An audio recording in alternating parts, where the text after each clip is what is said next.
Okay, you know what I just realized? Just right in the middle of that sentence. I forgot to start our recording. So we're starting our recording now. Ta-da! Oh, I'm so human. I make mistakes sometimes, but that's okay. We're gonna make it work. You guys still get the whole PowerPoint. We'll just miss out on that first little part of our conversation, which is fine. It'll be fine. Everything's fine. Like I said, I'm human. Things happen, so I'm not going to worry about it. But let's continue here. So money, finances, and wealth challenge me to grow and evolve. There's an infinite source and flow of money to access. I'm becoming a powerful and confident money manager. I learn something new about money and wealth every day. This is a good one. I learn something new about money and wealth every day. Okay, another belief. I get to make a lot of money with ease. With ease. It doesn't have to be hard. You don't have to struggle. You don't have to suffer to make a lot of money, to make more money. Making a lot of money allows me more freedom and more impact. It's true. I am always and already worthy and deserving of more money. Always and already worthy and deserving. Always and already worthy and deserving. Money and wealth are available to all, including me, including you. It's so true. I get to attract more money in alignment and flow. So like I said, it doesn't have to be hard. You don't have to suffer. Again, you don't have to suffer or burn out to create more money. And saving and putting money aside happens effortlessly for me. Okay, these are all empowered thoughts and beliefs. How do these feel? Let me know in the chat. How do these empowered thoughts and beliefs feel? How does it feel when you tell yourself that if you desire something, you're worthy and you get to have it? How does it feel good when you tell yourself that money isn't bad, but rather money allows you to do more good in the world? How does it feel? What is the energy that you get when you say that you don't have to suffer or burn out to create more money? Empowered, exciting, like there are endless opportunities. Yes, yes. Somebody says, that's where I want to be. I don't want to burn out anymore. I get that. I've spent years of my life in the past pushing and forcing and stressing myself out and burning out to the point where I literally almost lost my life. If you don't know my personal story about where I came from and why I do the work that I do, I'll have to tell you it sometime. But I come from a background of very intense burnout. I get it. I get it. And we don't have to live in that space. It gets to be easy. It gets to be fun. It gets to be effortless. It gets to feel good. It gets to be empowering. We get to make the rules about how it gets to happen. We get to make the rules. And that's what we're going to do today. We're going to make the rules. We're going to make the new rules. We're going to be like, those old rules, they don't feel good. I'm making new rules.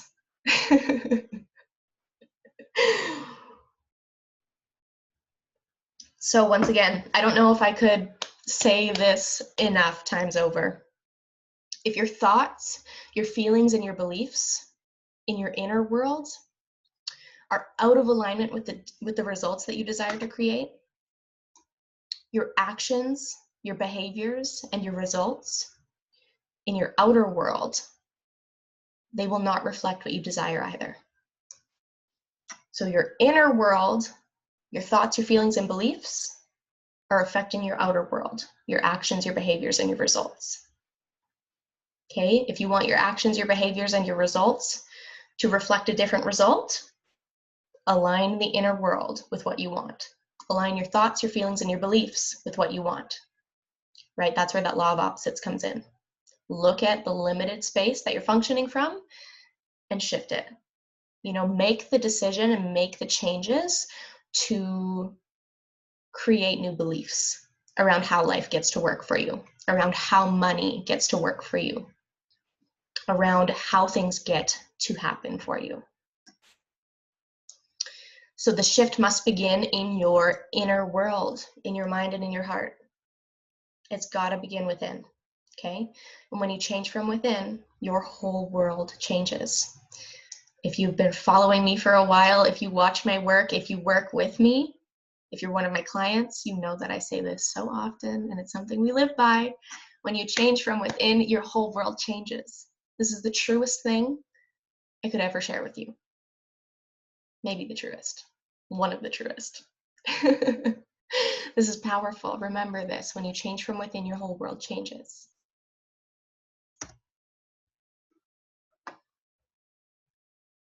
When it comes to your relationship with money, when it comes to creating growing wealth in your life, your mindset is priority. Okay? Your mindset is priority. It can be helpful to look at your money mindset as a composite of your thoughts, your feelings, your beliefs about money, wealth, and finances. So your money mindset is made up of your thoughts, your feelings, and your beliefs about money. Pretty straightforward. So your mindset is priority. Okay, if you want to create different financial results in your life, focus on shifting your money mindset. Focus on shifting your thoughts, your feelings, and your beliefs about money and wealth.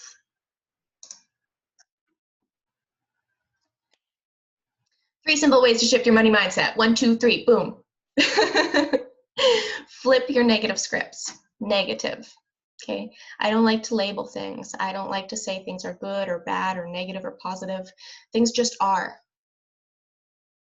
How we label them is our own choice, okay? How we feel about them and perceive them is our own choice.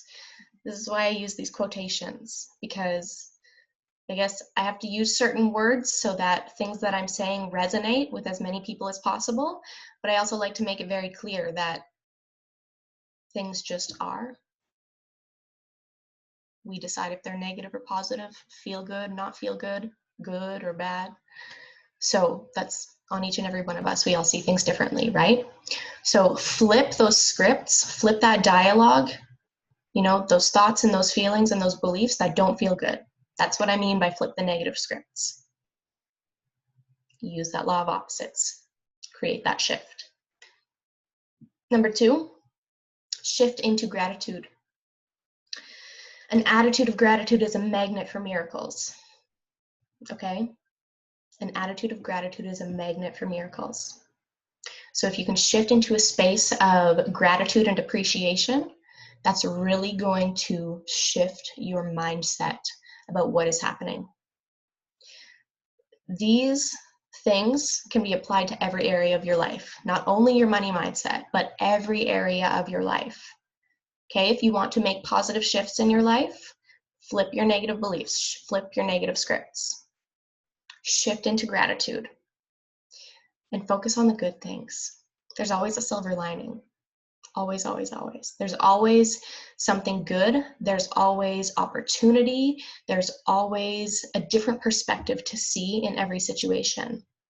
Okay, when we focus on the good things, we're going to see more of the good things, and we're going to create more of the good things. So even in a shitty situation, there's still a lot of good there. There's opportunity for growth. There's opportunity for you to learn, right?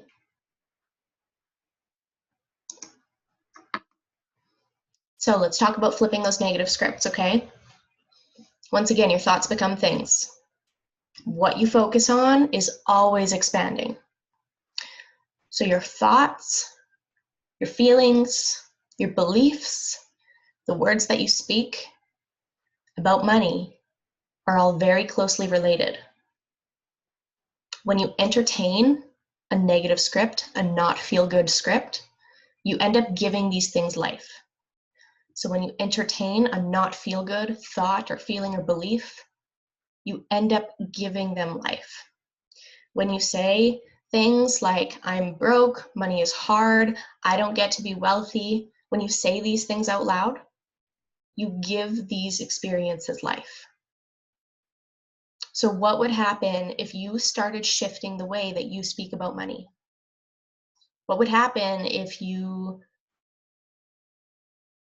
stopped entertaining any thoughts or beliefs that don't feel good?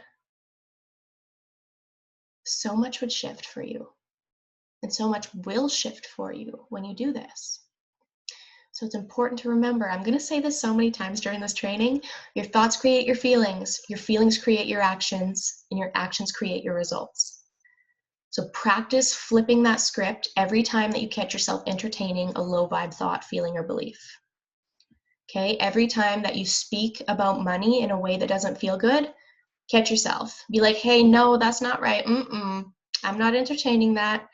And choose something different. Flip the script. Use the law of opposites.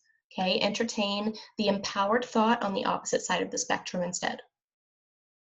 This is your choice. This is your power. This is your power. You have a choice, right? This is where you get to take your power back from your circumstances and say, just because something hasn't been going how I wanted it to in the past, just because I spoke about money a certain way in the past, just because I had these beliefs about myself and money in the past, doesn't mean that's how it needs to be in the future. It gets to change. It gets to be good. It gets to be great. It gets to be better than I ever could have imagined. It gets to be. So flip that script.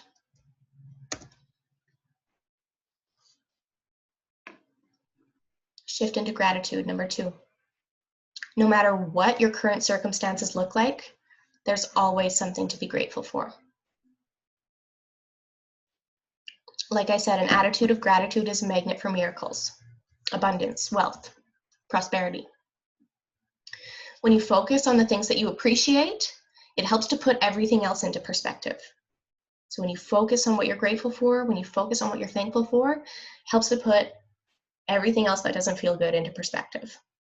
You begin to see things more clearly, and you begin to tap into the realm of infinite possibility. So when you see things more clearly, you see that there's opportunity. You see that you're learning. You see that you're growing. You see that this is all happening for a bigger purpose and a bigger reason, but it's all happening for the greatest good. You may not be exactly where you desire to be, but there's still so much to appreciate. And when you are grateful, when you are thankful, when you appreciate, you're going to create more of those things. What you focus on expands, right? So if you're focusing on lack, if you're focusing on, I don't have this, I don't have this, I don't have this, there's not enough, what are you creating more of? Somebody tell me in the chat, what are you creating more of when you focus on lack and there's not enough and I don't have and I don't feel good and this sucks and this isn't what I want? Can somebody tell me?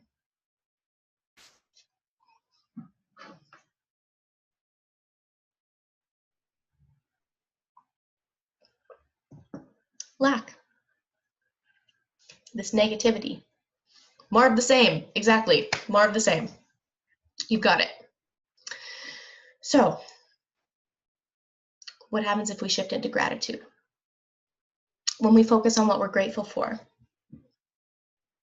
when we focus on the possibilities, when we say, wow, I woke up today, I'm alive again. This is incredible. I have another chance.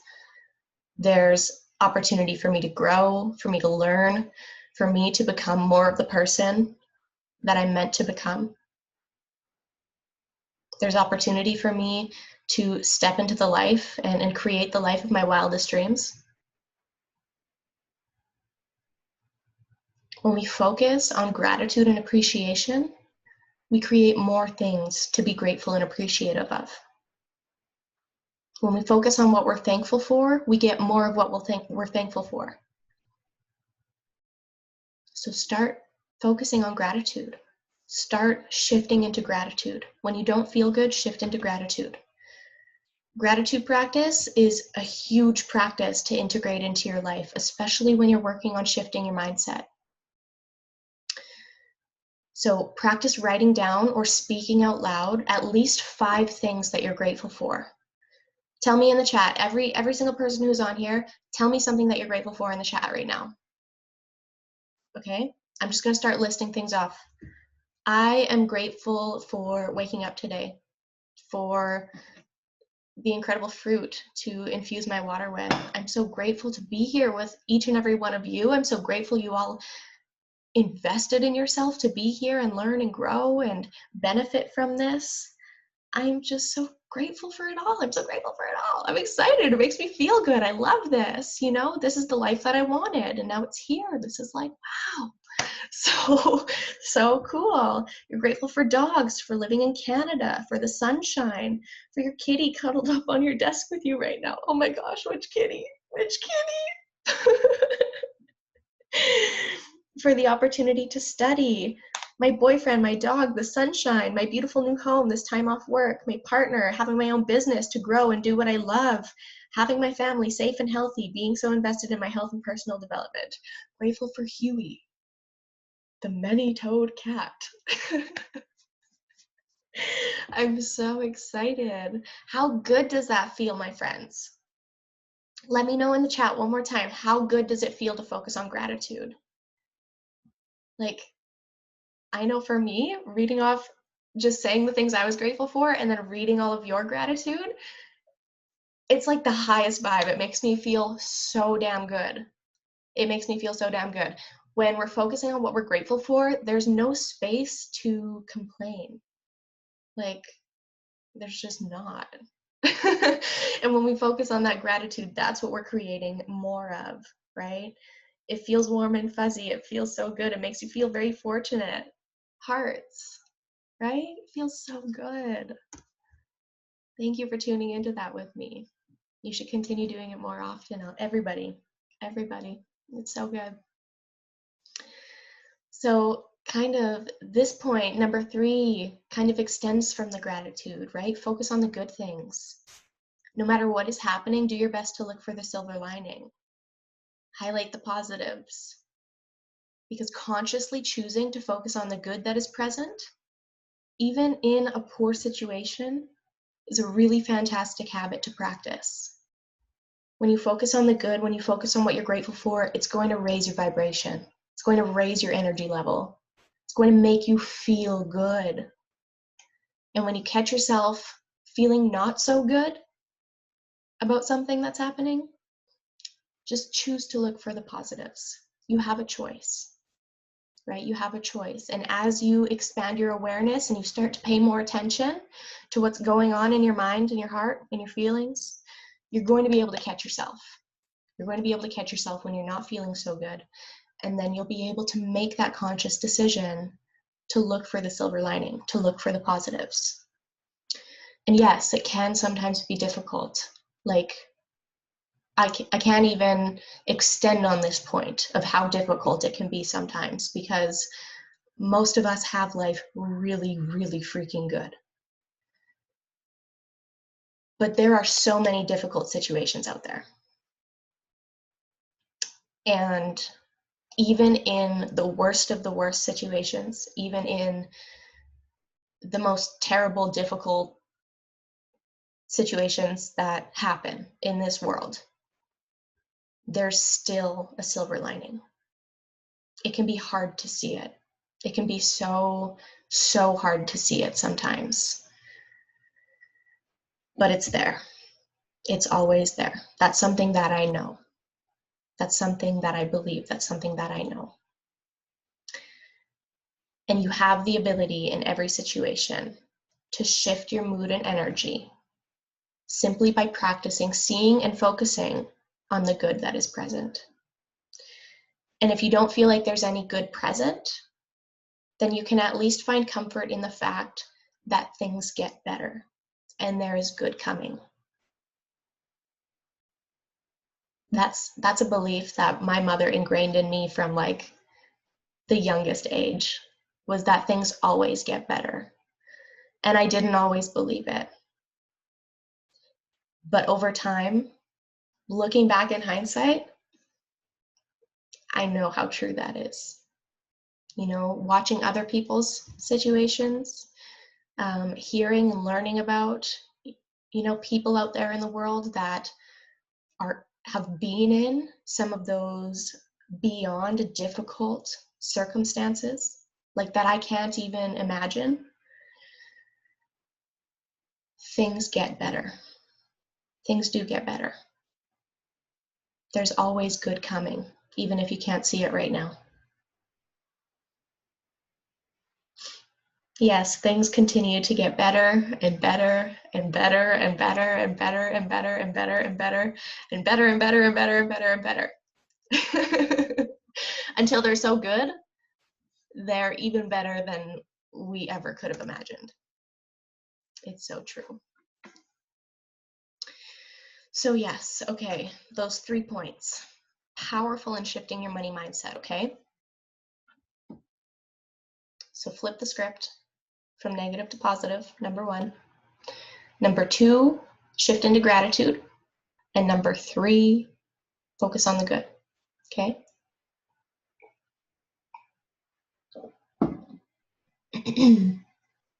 Excuse me. So once you've taken the time to get your money mindset in check by aligning your thoughts and your feelings and your beliefs with the results that you desire, it's time to take radical money responsibility. Radical money responsibility. What does this mean? What does this look like to you? I want you to let me know in the chat.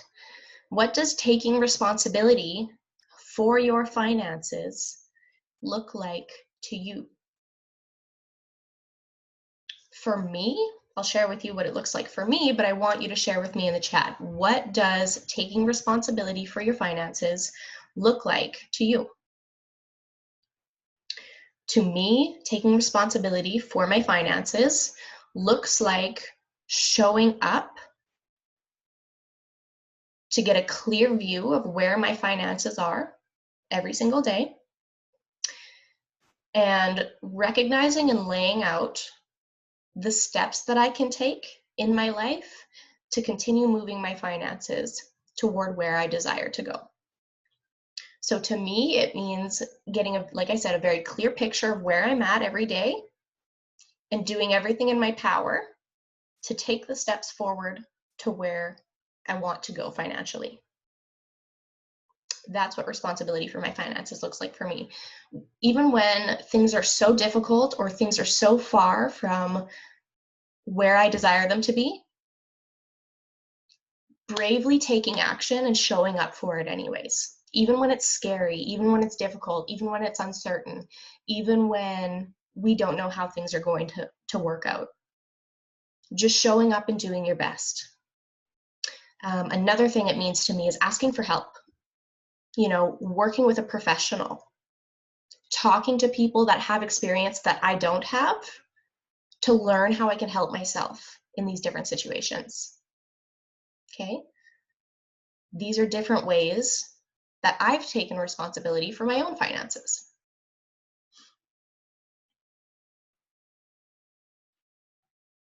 Okay, so this is what responsibility financially looks like to you guys. Keeping tabs on money in and out instead of being like a 5-year-old in a candy store with no self-control. Totally get that. Yeah. You know, if the money's there, sometimes we get stir crazy and we want to spend it all, but good. I like that. So keeping tabs on money in and money out, and practicing self-control. That's good. Somebody else says being honest with myself and making decisions for my highest good. That's great. Yeah. Being honest about your financial habits and your financial actions and making decisions for your highest good. That's beautiful. Keeping track and always wanting to improve. Beautiful. Yeah. Financial tracking is huge. We're going to talk about these things, okay? Being disciplined with my spending, highlighting needs versus wants. What spending is helping my life and what spending is hampering my life. Beautiful. Perfect. I love it. We cover this in the masterclass today and in the resources that you get afterward as well. So perfect. Love it. So being disciplined with spending, highlighting needs versus wants, that's huge.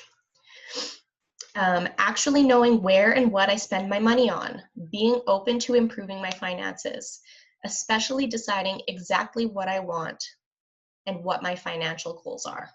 Yes, yes, this is huge. Deciding exactly what I want and what my financial goals are. Game changer in producing new financial results is that clarity, okay? Actually knowing where and what you spend your money on is also huge. We cover both of these things in the masterclass as well. You're in the right place. This is perfect. Another one says having restraint when wanting to splurge. So yeah, just having that self-control and being able to recognize, is this purchase really aligned with the results that I want to create? Is this really helping me right now? Is this really what I want and need? Like if you desire something, yes, you're so worthy of it. If you have a desire to buy something, my belief is that you should be able to buy it, right? The thing is, though, is have you aligned your circumstances? Have you aligned your results so that you have the ability to do that without, having to suffer or cut your finances in another area of your life, right? Like I have this belief that we get to have an overflow of money so that we can buy the things that we desire, so that we can spend freely on the things that we desire. However, we have to create that result for ourselves, right? So if we're in a place where, like, this is just an example, I'm not saying this is any of you, but if we're in a place where we're struggling to pay rent, we don't have enough to even provide ourselves with healthy food, all of the other things, but we decide to take $500 and go splurge on clothes that we don't actually need because our closet is already overflowing and we haven't donated or gotten rid of anything for the last 5 years. Is this really necessary, right? Or is this behavior, this spending habit, coming up as like a coping mechanism for something else? Like often there's emotions and things that are happening below the surface, and a lot of people use spending as a comfort thing. So, in the long run, is this action really supporting the results that you desire to create? Or is this a short-term payoff that's actually going to hurt you in the long run, right? I think that's something important for everyone to look at because we all have different spending habits and things like this, right? So that's so great. Thank you to each of you for sharing all those with me. Those are great. That's beautiful ways to take responsibility for your finances. So taking responsibility for your money, your wealth, and your financial situation, it means getting real with yourself, right? Clearly looking at and dealing with your money shit, no matter how uncomfortable or scary it might be to do so. So, there might be situations where you're really afraid to take responsibility. Like maybe you ignore phone calls from creditors, or maybe you splurge when it's out of alignment, right? Maybe you're spending money on things that aren't actually helping you to feel the way that you want to feel, right? So many different things, my friends. Like there's so many different ways that people abuse money. So it's just about getting real, clearly looking at and dealing with your money shit. We all have different money shit, right? It can be really uncomfortable and scary to look at it sometimes because, like I said, it's often coming from these deeper rooted emotions and feelings and needs. And we use money as a coping mechanism to try to work through, or try to not even work through, but try to cover up the things that we're experiencing within us. Right? And you see this a lot when it comes to like addiction. You know, some people are addicted to spending on clothes. Some people are addicted to spending on alcohol. Some people are addicted to gambling or things like this, right? So it's just getting real with yourself about what your habits are when it comes to money and being like, hey, like, is this really helping me? Is this really the person that I want to be? You know, is this helping me to become the person that I want to be? Or is this an old cycle of behavior that isn't really helping me? Right? So it's our responsibility to look at those things. It's our responsibility to take our control back over these different areas of our life and to lovingly forgive ourselves for any actions or behaviors that we have made decisions from in the past that wasn't in alignment with the person that we desire to be, okay? So loving forgiveness and just really being honest with yourself is so huge when it comes to money responsibility. So taking this radical responsibility for your money and finances, it should be a major priority if you want your financial landscape and results to change. Okay, it's incredibly empowering to take your power back over money and to stop allowing your financial circumstances to control you, or to stop allowing your emotions to control what you do with your finances. So if you desire financial empowerment, take responsibility. Take responsibility for your money right here, right now. No more excuses. You've got this. You have the power. You have the potential. You can make the decision that from here on out, you're going to do your best to show up for your finances, no matter what it takes. You're going to be brave. You're going to be courageous. You're going to step out of your comfort zone, and you're going to choose to do something different because you want more. You want different. You have a desire for things to change. And you're so fucking worthy of experiencing what's on the other side. You're so worthy of it. You're ready for it. If you desire it, you're ready for it. That's something that I believe. If you have a desire for something, you're ready for it. Just because there's fear, just because there's uncertainty, doesn't mean you're not ready. You're ready. If you desire it, you're ready. Sometimes you have to walk through that fear. Sometimes you have to be really brave. Sometimes you have to lean on courage. You know, embody your inner lion. Bring out your inner lion and be like, I am an embodiment of courage and I've got this. Even though it's scary, I'm stepping forward. I'm doing this because it's what I want. It's what I deserve. I'm worthy of experiencing something different. And then tell yourself, I've got this. I've got this. I fucking got this. I've got this. I've got this. I've got this. Tell yourself over and over and over again, I've got this. Okay, so take ownership, take responsibility, and most of all, do your best. That's all that you can really ask of yourself, is to just do your best, to do your absolute best. It's important to remember that your finances are the way that they are today because of your thoughts, your feelings, beliefs, actions, choices you made regarding money in the past. So your past decisions, your past thoughts, feelings, beliefs, and actions, it's not something to be ashamed of. It's not something to be embarrassed about. Okay, you need to lovingly forgive yourself for any past mistakes so that you can move forward in confidence and freedom. Because if you're holding on to anger or resentment or judgment toward yourself, you're not going to be able to move forward freely. You're going to hold yourself back. There's going to be self-sabotage there. So it's like, number one, you have to forgive yourself for what's happened in the past. You're not that person anymore. You're not that version of yourself anymore. That version of you was here to teach you and help you grow and give you the tools that you need to be the human that you're meant to be moving forward.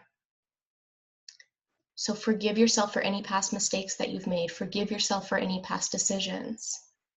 Move forward, okay? You can do that. You can forgive yourself. The truth is, every single moment in life is an opportunity to choose again. It's an opportunity to make a new and empowered decision toward the results and freedom that you desire to create. So every single moment is an opportunity to choose again. If something isn't going the way that you want it to be, if it hasn't gone the way that you want it to be, you get to choose again. You get to choose something different. You get to. It's a gift. And a beautiful gift at that. So I was just inspired to ask another question in the chat. What is something that you can forgive yourself for in regard to money in the past? For me, oh my gosh, do I ever have a list? I haven't answered this question for myself, honestly, but it's a good one to journal upon. If you are a journaler, I used to work on the pipeline. I made a ton of money when I was working there. And within like 6 months, after working my butt off on the pipeline, I had nothing to show for it. I spent all my money. Okay, this is the person that I used to be. It's very far from who I am now. But like I said, we're not the person that we were in the past, right? So we have to learn how to forgive ourselves for any past mistakes we've made and who we were that was out of alignment with the person that we desired to be, right? So I made all of this money. I went on vacations. I partied my butt off. I, spent aimlessly. I did zero financial planning. I had zero, I didn't know how to prioritize when it came to money. I was young and naive and I didn't make great money decisions. So that is something that I can forgive myself for and learn from, which I have learned from hugely as I've grown up since then. But yeah, I can see that there's still a lot there that I could forgive myself for. The decisions that I made, the way that I acted, how I just spent without intention or any regard for my well-being or my goals or my future,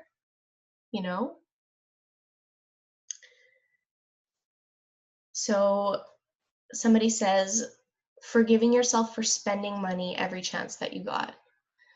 Yeah, I mean, okay, this is interesting because what's coming to me is to riff on. This is cool. So I don't think actually. I know there's a lot of people out there that haven't come from a lot, didn't grow up with a lot, or felt like they didn't even grow up with enough, right? So when we get older and we start making our own money and we have this freedom and this just money in our lives, of course we want to spend it. We've never had it before. We were never able to have this thing and that thing and 5 other things. So we finally have this money and it's oh my gosh, I can finally buy that thing. Why would I ever wait to buy this thing when I have the money now? Right? I get that. I get that. And like I said, I have this belief that we should be able to buy and spend on all of those things that we desire. But the thing is sometimes our current circumstances need us to prioritize what is truly most important, what we value most. Is it the clothes and the new wardrobe and the fancy car and the luxury home that we truly desire? Or is it our health and our well-being and our future savings and, the financial legacy that we want to leave behind? Is it investing our money into smart places so that our money can make money, so that we don't have to work so hard? So we have to learn how to prioritize when it comes to spending, especially in the beginning stages of creating more wealth and lifelong lasting sustainable wealth. Like, it's very, very important for us to get clear about these habits and these decisions that we need to forgive ourselves for, so that we can move forward from them, right? So that's great. Yeah. To forgive yourself for not making changes sooner. Of course, forgive yourself for that. Do the work to forgive yourself for that. Those changes happened exactly when they were meant to. The timing there, it was perfect divine timing to provide you with everything that you needed to learn to move forward. Like, something that I say often and I believe is that if I had created all of the wealth and the money and the financial abundance that I desired the moment that I desired it, I never would have learned how important it is for me to create an expansive money mindset, for me to create a prosperity and abundance consciousness, for me to create healthy money habits, for me to create loving boundaries around my spending habits, all these different things, right? I never would have learned all of the lessons that I needed to learn to really manage my money in a way that allows me to create the kind of wealth that I desire to create, right? So forgive yourself for making the changes later than you wanted to. It was perfect divine timing. That time period gave you everything that you needed to learn along the way.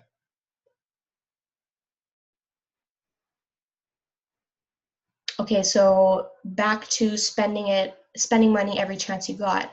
You feel very accepting of it now. Good, you've forgiven yourself for that. So your whole childhood was scarcity, and as soon as you could, you worked a lot. You worked long and hard to feel like you could buy whatever you wanted when you wanted it.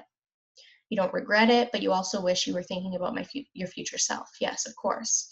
So yeah, like I said, as soon as we get the opportunity to make our own type of money, we want to buy those things that we want when we want it. And we're not taught in school, you should really think about saving and prioritizing your spending and all of these different things, right? Something I actually teach is paying yourself first. So when you have a payment come in, or you have a paycheck come in, cutting yourself a piece of that so that you can put it toward those things that you want to buy for yourself, right? Like, that's a fulfilling and aligned and beautiful thing to do.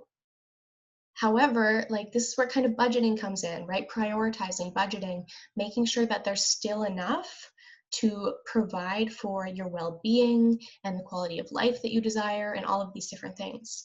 So we're gonna look at that later on in the masterclass here. Another person says, forgiving myself for living my life in the present and going on trips I couldn't afford to enjoy experiences that may not come up again. Yeah, forgive yourself. Forgive yourself for that, of course. Living your life in the present and going on trips to enjoy experiences that you might not ever get again, that's beautiful. You need to forgive yourself for that. Even if you couldn't afford it, you deserved it. Like, it's okay. You're gonna make up for where that money went into the future, right? And in the future, you can prioritize putting money aside so that you can have more of those experiences, so that you can gift yourself more opportunities to travel and be present for your life and enjoy the ride. Like, you deserve that. You're so worthy of that. So good. So good, my friends. Thank you for sharing those with me. That's some vulnerable stuff. I appreciate you all. So there's so much that we can forgive ourselves for when it comes to what's happened with our money in the past, right? So do that forgiveness work. Maybe make a list of things that you need to forgive yourself for and just work on lovingly accepting how things were and look at how it's helped you grow. Look at what it taught you, right? Find that silver lining, find the good in that situation. At the end of the day, your finances start with you. Your finances are your responsibility. Your money is your responsibility. Your belief systems around money, your belief systems around wealth and abundance, your relationship with money, and your decisions within your finances, that is your responsibility, which is a good thing.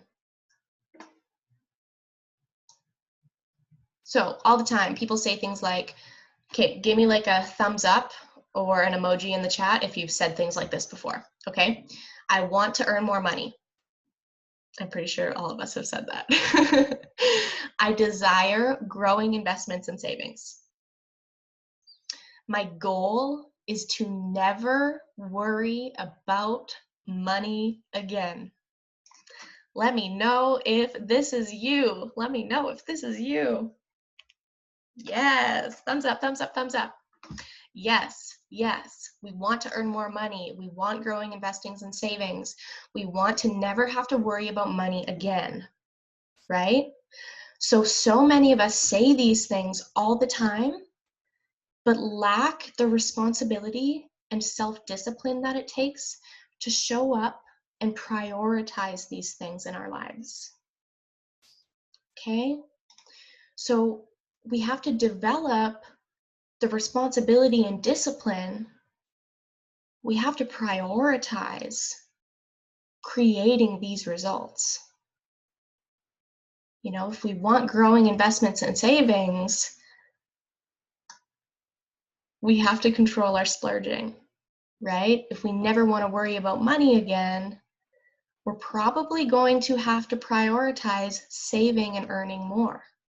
If we want to earn more money, we're going to have to prioritize creating multiple sources of income or some kind of passive income so that we're spending less time making more money, right? We're going to dive deep into that near the end of the masterclass here.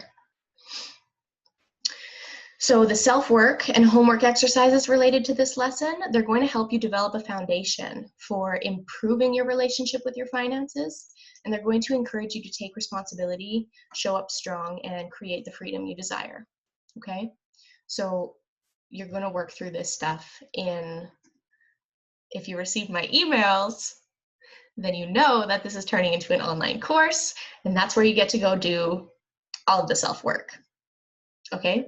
So we're going to talk about this more at the end, but you guys all get access to that. So congratulations. I'm so excited about it. So, okay, financial responsibility really comes down to identifying where you're at today, looking at what's been holding you back from making the progress you desire. So this is where I'm at. This is what's holding me back. Now I know what needs to shift, right?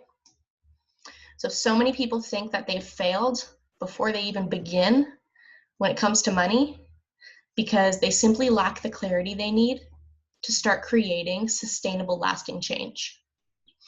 So clarity is so important when it comes to creating change in our finances. Just because you're not where you want to be right now doesn't mean you're a failure. Just because you've made certain decisions in the past does not mean you're a failure. You're learning. You're learning, you're growing, you're learning, okay? This is part of life. We learn from our mistakes, we learn from other people's mistakes, and we make different decisions moving forward. The more clarity that you gain about where you are and where you desire to go, the more momentum and progress that you'll gain toward your financial goals. So clarity is so important, okay? Creates momentum, gets us excited, helps us see where we're going.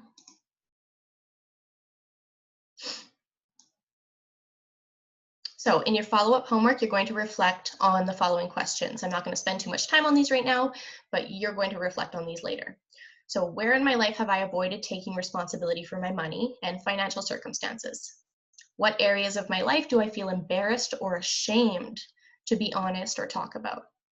You know, that ties into what area of your finances do you need to forgive yourself for, right? How can I show up to take big responsibility for these areas of my finances? How can I take ownership to move forward and progress in these areas? What are my next steps in creating a solution for my financial circumstances and goals? What are my next steps? And how will it feel to step up and take responsibility for my finances? What will my life look, feel, and be like when I'm free from these financial obstacles?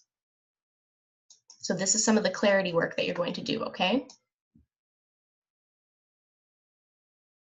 And more clarity work, here we go. So once you begin taking big responsibility and you start regaining your power over your financial circumstances, because your circumstances don't have to control you.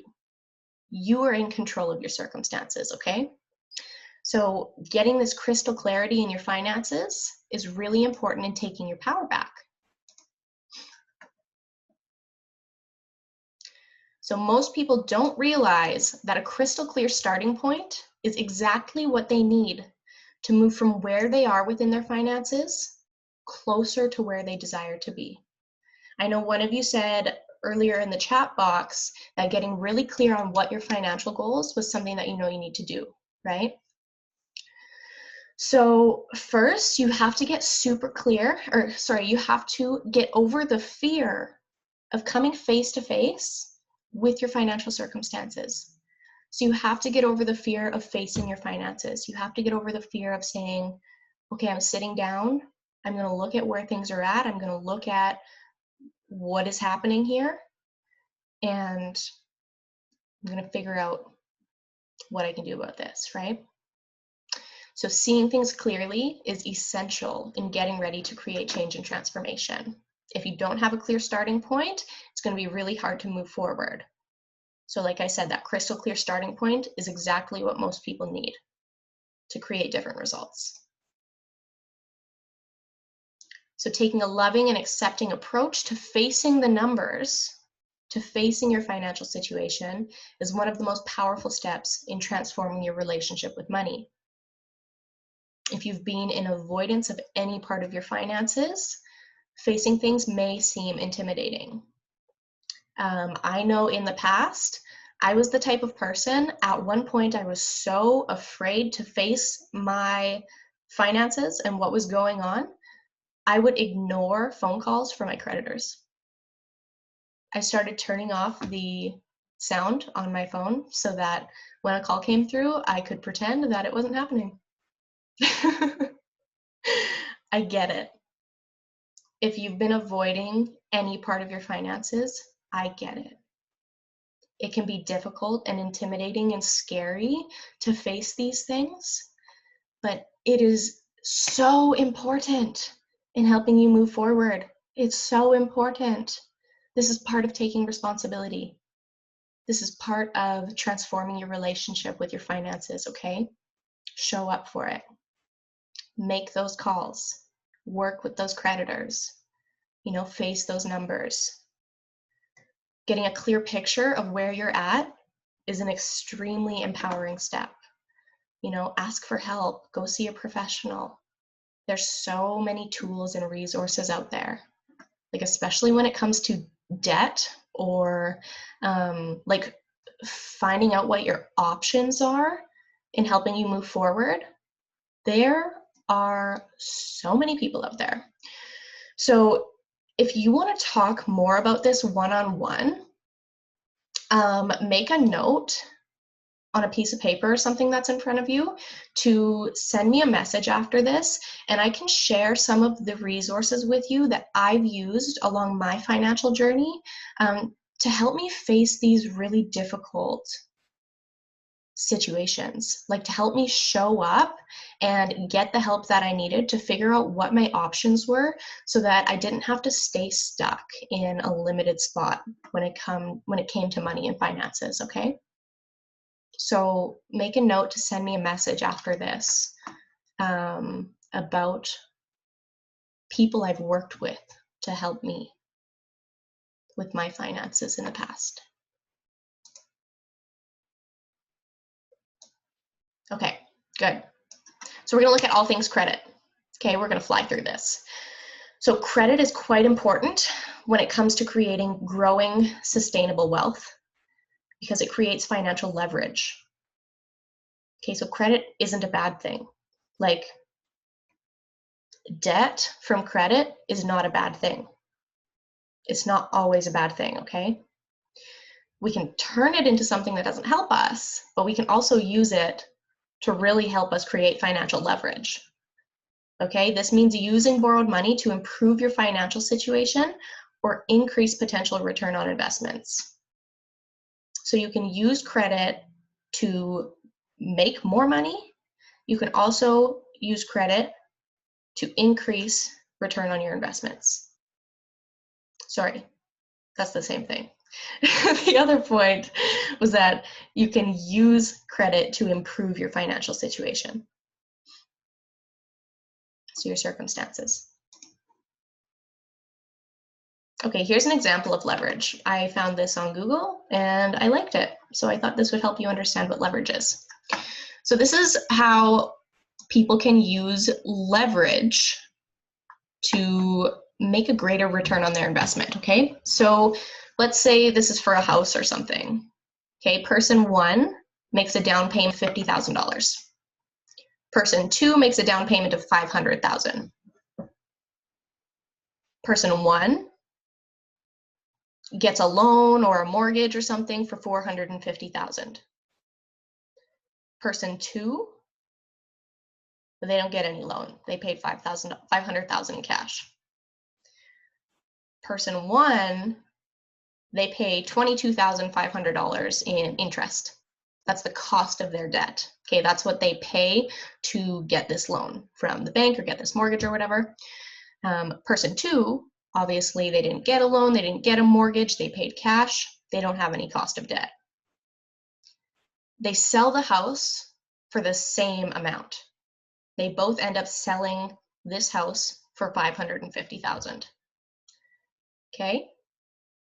Profit after person one pays their debt, they profit $27,500. Person two profits $50,000. Okay, so the return on the investment for person one is higher because they only invested $50,000 of their own money to make $27,500 back. Whereas person two, they invested $500,000 to only make $50,000 back. So person one actually made 45% more of their investment back than person two did. So this is an example of leveraging credit. Okay, so this is how you can make a higher return on investment by utilizing opportunities to use credit. So I personally don't have a ton of experience like this, but in the future, when I go to buy a house or I go to buy a boat or like whatever I desire to buy in the future, I'm going to keep this in mind that I can leverage credit to make a higher return on investment, right? So I thought this would be valuable for you. Yeah, somebody says good debt versus bad debt. So yes, exactly. Like helpful debt versus non-helpful debt, right? Like racking up credit cards because you don't have a high enough income, that's not helpful debt. Whereas getting a mortgage to make a higher return on investment on a real estate project, that would be considered helpful debt, right? So yeah, different ways to use that. Okay, so all things credit, how to check your credit score. This is cool. If you're not doing this already, highly recommend. So I recommend using a free credit report agency so that you can see your credit report anytime, anywhere. The two that I recommend are Borrowwell and Credit Karma. I personally use Borrowell, but I have clients that use Credit Karma, and it's literally the exact same thing. Like, they've sent me screenshots of what's in there on Credit Karma, and it literally looks the exact same as Borrowell. Like, they're almost identical, I think. So checking your credit score with these services, it won't hurt your credit. It's completely free to receive your credit report. You get to monitor your credit. It's secure, so it's safe to use these things.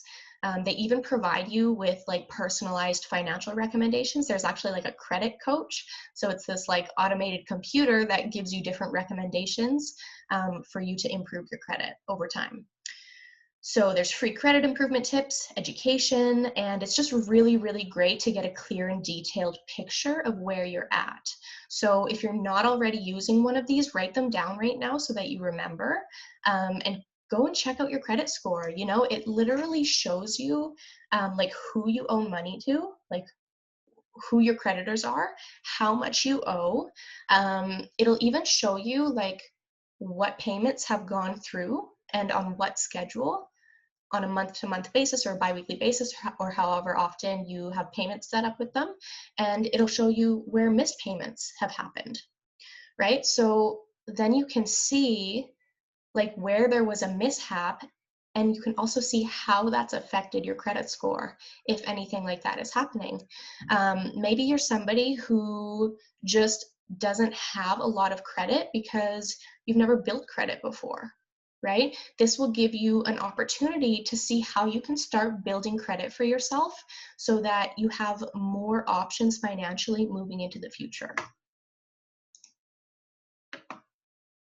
So these credit report sources will even show you what creditors you still owe and how much you owe to them, like I said. This is all really good information, but it's really important to check your credit reports on a frequent basis for discrepancies and any accounts that you may have forgotten about. So it's important to look for mistakes that might be made, right? Like, human error is a thing. So if somebody's on your creditor side and they say that you didn't make a payment when you actually did make a payment, that could affect your credit score, right? So it's really important to just keep an eye on your credit report so that you make sure it's accurate, right? Most people rarely check their credit reports to make sure they're accurate. And this is a really good habit to create, is to make a new credit habit for making sure your reports are accurate. That when you make a payment, it shows up on your credit report. After all, your finances are your responsibility, right? Give me a thumbs up or put an emoji in the chat if you already use one of these credit report agencies or something similar.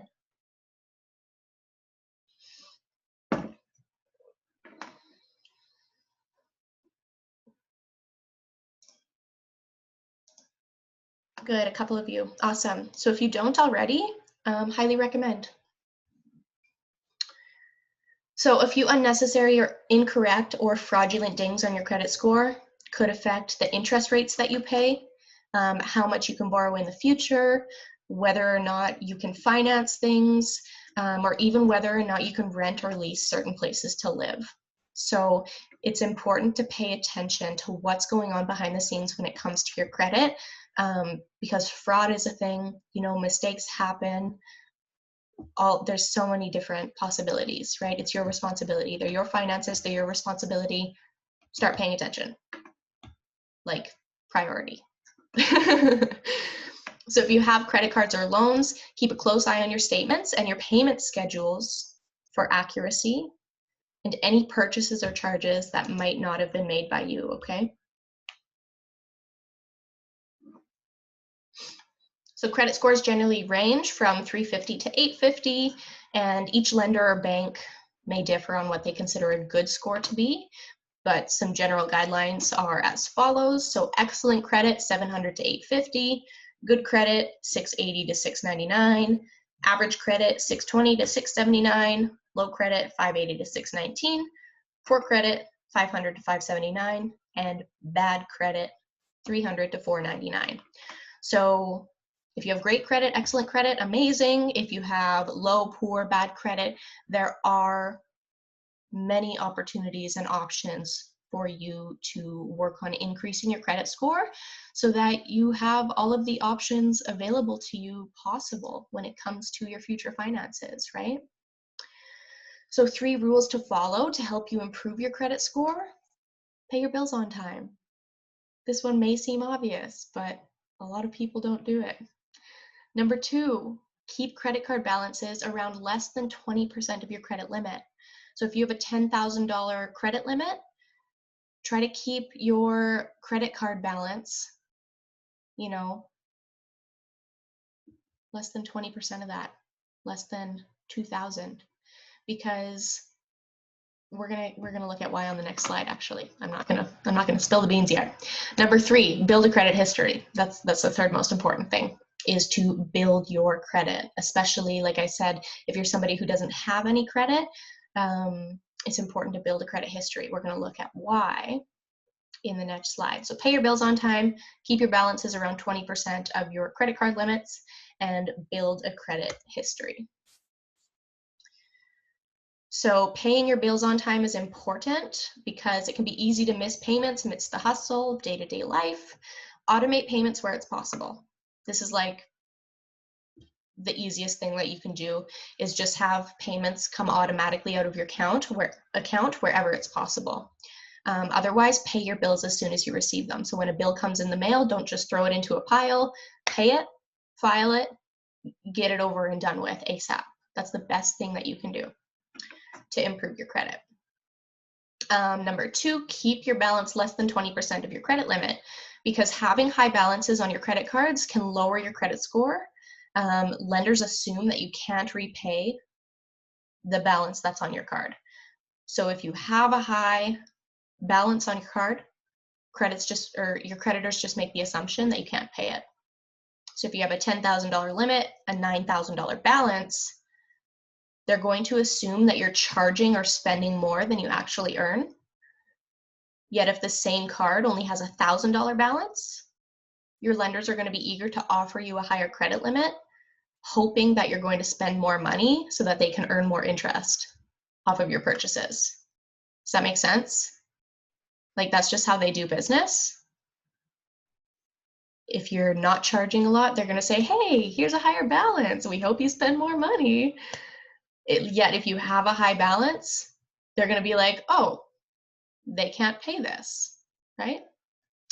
So just to keep in mind. And building a credit history, why this is important. It's important to build a credit history over time. You can do this by taking out a loan or a mortgage, opening a credit card for air miles, or by paying your bills with credit cards and then paying it off right after, or paying it off every month. If you are in a relationship and your partner generally handles the finances, building a credit history can be a little tougher, but it's important to build your own credit. Never put yourself in a position where you don't work your money muscles daily. Each and every one of us should take the opportunity to build our own credit so that we have options no matter what. No matter what, we should be financially empowered, and working our money muscle and building our own credit is one way that we can do that. So build your own credit. Living from the passenger seat in every area of your life will make you feel less in control and can take a huge toll on your self-confidence. Believe me, I know from experience. Being financially codependent can absolutely crush our self-image and our self-confidence. And, every situation is different. Like, some families have certain arrangements where things work in a particular way, but in a lot of situations, financial codependency can really hurt people's confidence and self-image. So if your partner or somebody else manages the money, offer to pay for the utilities, pay the phone bill, pay something else that comes up every month so that you can build your own credit history. It's good for your finances, it's good for your self-worth, and it's good for your confidence. Even if you have an incredibly healthy partner, build your own credit, okay? Give me a thumbs up. Give me a thumbs up. Who's building their own credit from here on? I know I am. Good, awesome. Okay, so your net worth. Who knows what net worth is? Calculating your net worth is kind of like getting a financial report card. It can tell you a lot about yourself. This isn't just about how much money you have in the bank. It's about working to increase your net worth. Because when you increase your net worth, it forces you to take responsibility, to change, and to grow on multiple different levels in life. Okay, increasing your net worth requires you to take responsibility, to change, and to grow on so many different levels. So if you haven't noticed by now, by this point in the masterclass, transforming your financial landscape, it's a holistic endeavor. Like, it's not just about the outside world. Change must take place mentally, emotionally, spiritually, and in the physical to really transform our finances in a sustainable way, right? Like, if we want to build long-term sustainable wealth, this is huge. This is huge. Change must happen inside and outside. So when it comes to net worth, whatever number you have in mind as an ideal net worth, it's out there. It's out there. It's waiting for you. It's waiting for you to align with it. If you want it, it wants you. Okay? Your goal here with your net worth is to clearly lay out your current financial landscape so you have a starting point to move forward from. Once you've done this, you can focus your energy and creativity on going to your goal destination. So calculating your net worth is meant to provide you with an estimate of your overall financial situation. This is going to show you an estimate of where you're at. And if you require a more detailed financial assessment, go and find a professional. Work with a professional like a financial planner or a financial advisor to help you lay out the information that you need to create the results that you want, okay? Asking for help and working with a professional is always a good idea. It's always a good idea. You don't have to do it all on your own. So, how to calculate your net worth? Assets minus liabilities equals your net worth. Simple as that. Assets minus liabilities equals net worth. Your assets are things like the money, the cash that you have on hand. So what's in your checking accounts, your savings accounts, certificate of deposits, money market funds, foreign exchange funds, retirement accounts, stocks, stock funds, bonds, bond funds, variable annuities, the value of your primary residence, land or real estate, value of a business you own, if you can sell it or even sell a part of it. So like, I could say like an asset in my business would be some of the courses that I offer. You know, an automated course, I could sell that or sell a part of it to somebody out there who wants to use my work to improve their business, right? So that would help me determine what the value of my business is, right? Value of vehicles, art, collectibles, jewelry, furnishings, things that could be sold. So basically, like, assets are the things that you own, the things that you have, what you have on hand, right? What belongs to you in regard to money and finances, investments, all of these different things. So if you don't know what any of these things are on the list, do your research. I'm constantly doing research on these things to try to understand more about what they are, what they mean, how they work, because I was never taught any of this. So I've had to go and, you know, do my job and do my duty to myself to learn about these things so that I can really make the most of my finances. Liabilities are things that you owe on, okay? They're things like mortgages, car loans, student loans, private loans, credit card balances, lines of credit, and outstanding debts, such as taxes owed. If you have like personal loans with family members or something, that would be considered a liability. So if you haven't already, make it a priority to calculate your net worth on a consistent basis. Who's calculated their net worth out there? Let me know. Let me know if you've ever calculated your net worth. So don't be alarmed or upset if you have a negative net worth. This happens often because of student loans, mortgages, and other forms of debt, okay? It's important to remember that every time you make one of your debts smaller or one of your assets become larger, you increase your net worth. Good, so one of you says, sure have, that's great, perfect.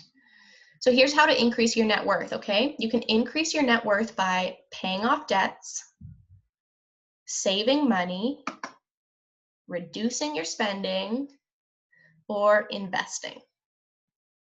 Okay, 4 ways to increase your net worth. So calculate and look at your net worth without judgment, okay?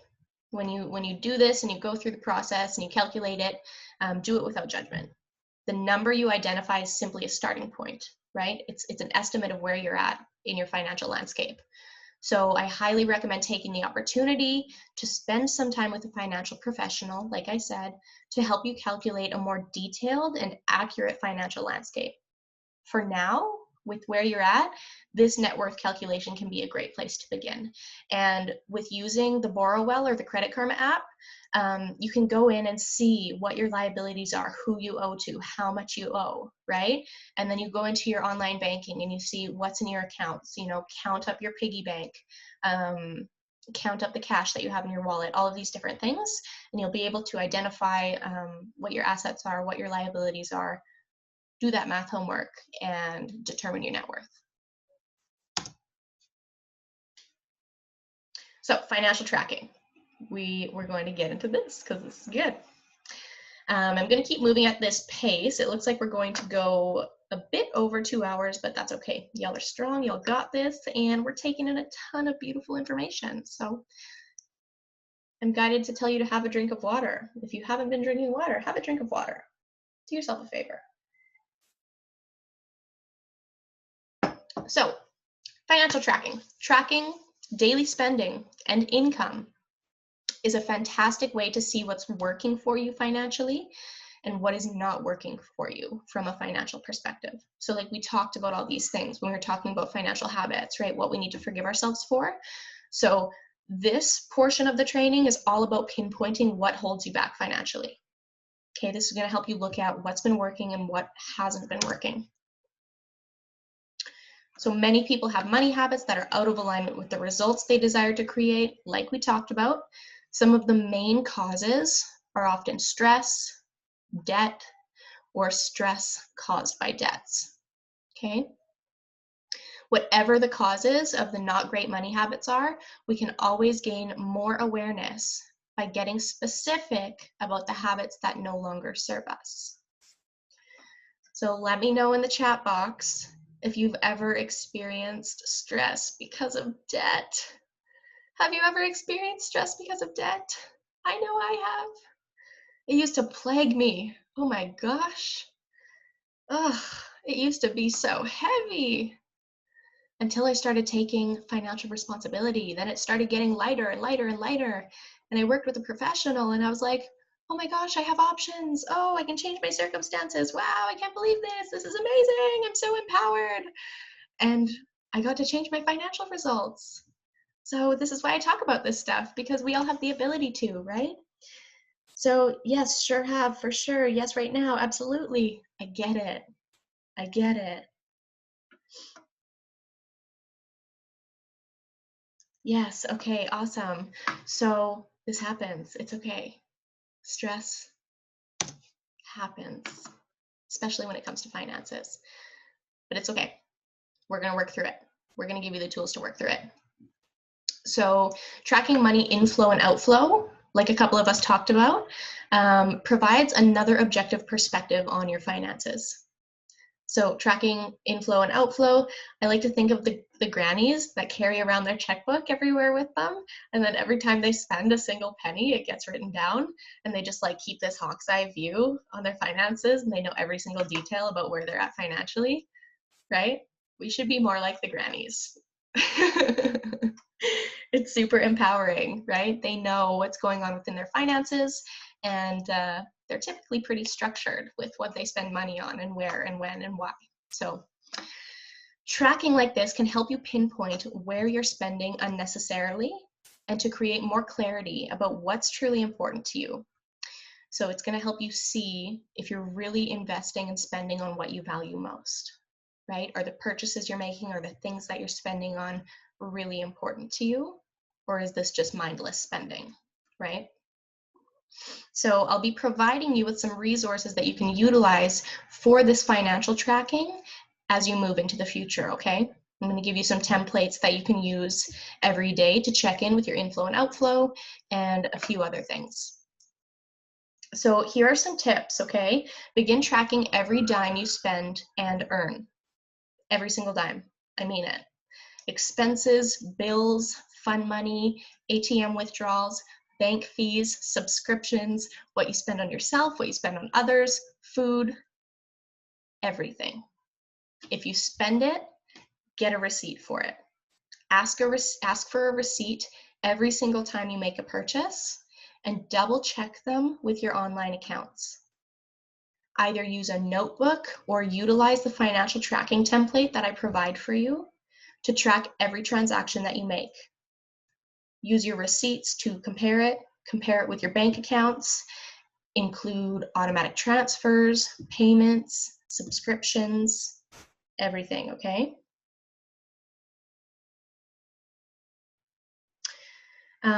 Do I use an app to track spending? I personally don't use an app. I haven't found an app that was really great for me, because when it comes to tracking my finances, I track everything from like my personal life to my business, everything, right? So I really like to personalize the templates that I create for this tracking.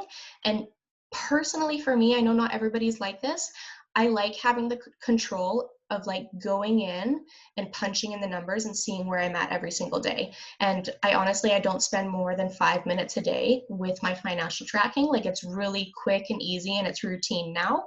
So in reply to you specifically, Maddie, with the templates that I've provided in the past through the Lead Your Life program, these are going to be a little more detailed, a little different, okay? So yeah, but I mean, I don't use an app.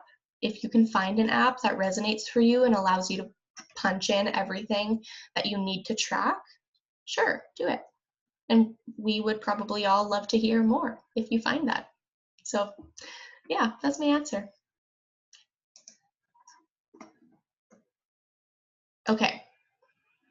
So once you've started tracking your daily inflow and outflow for money, it can be helpful to continue gaining clarity by breaking down your spending into 3 different areas. I know one of you mentioned this when we were talking about things. So breaking down your spending into wants, needs, and expenses. Okay, expenses are the things that you just can't stop paying. Student loans, mortgages, rent, that kind of thing, right? Our needs vary.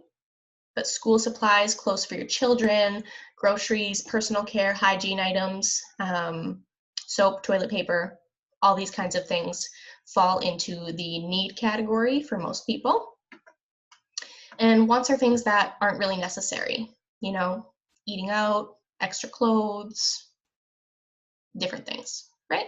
We're allowed to have desires, we're allowed to have wants, but it doesn't always mean that they are absolutely necessary. So for a lot of people, these wants are a big reason why they have debt, or these wants are a big reason why you're not reaching your financial goals. New cell phones, fancy shoes, spending on clothes you don't need, spending mindlessly on things, going overboard with going out to dinner or ordering food when you could cook from home, buying extra toys for your kids, etc. So wants are okay if you have the financial abundance and the financial overflow to spend on all these things you desire, right? Wants aren't a bad thing. Your desires are never a bad thing, but it's important to prioritize your expenses and your needs before these wants should be spent on, right?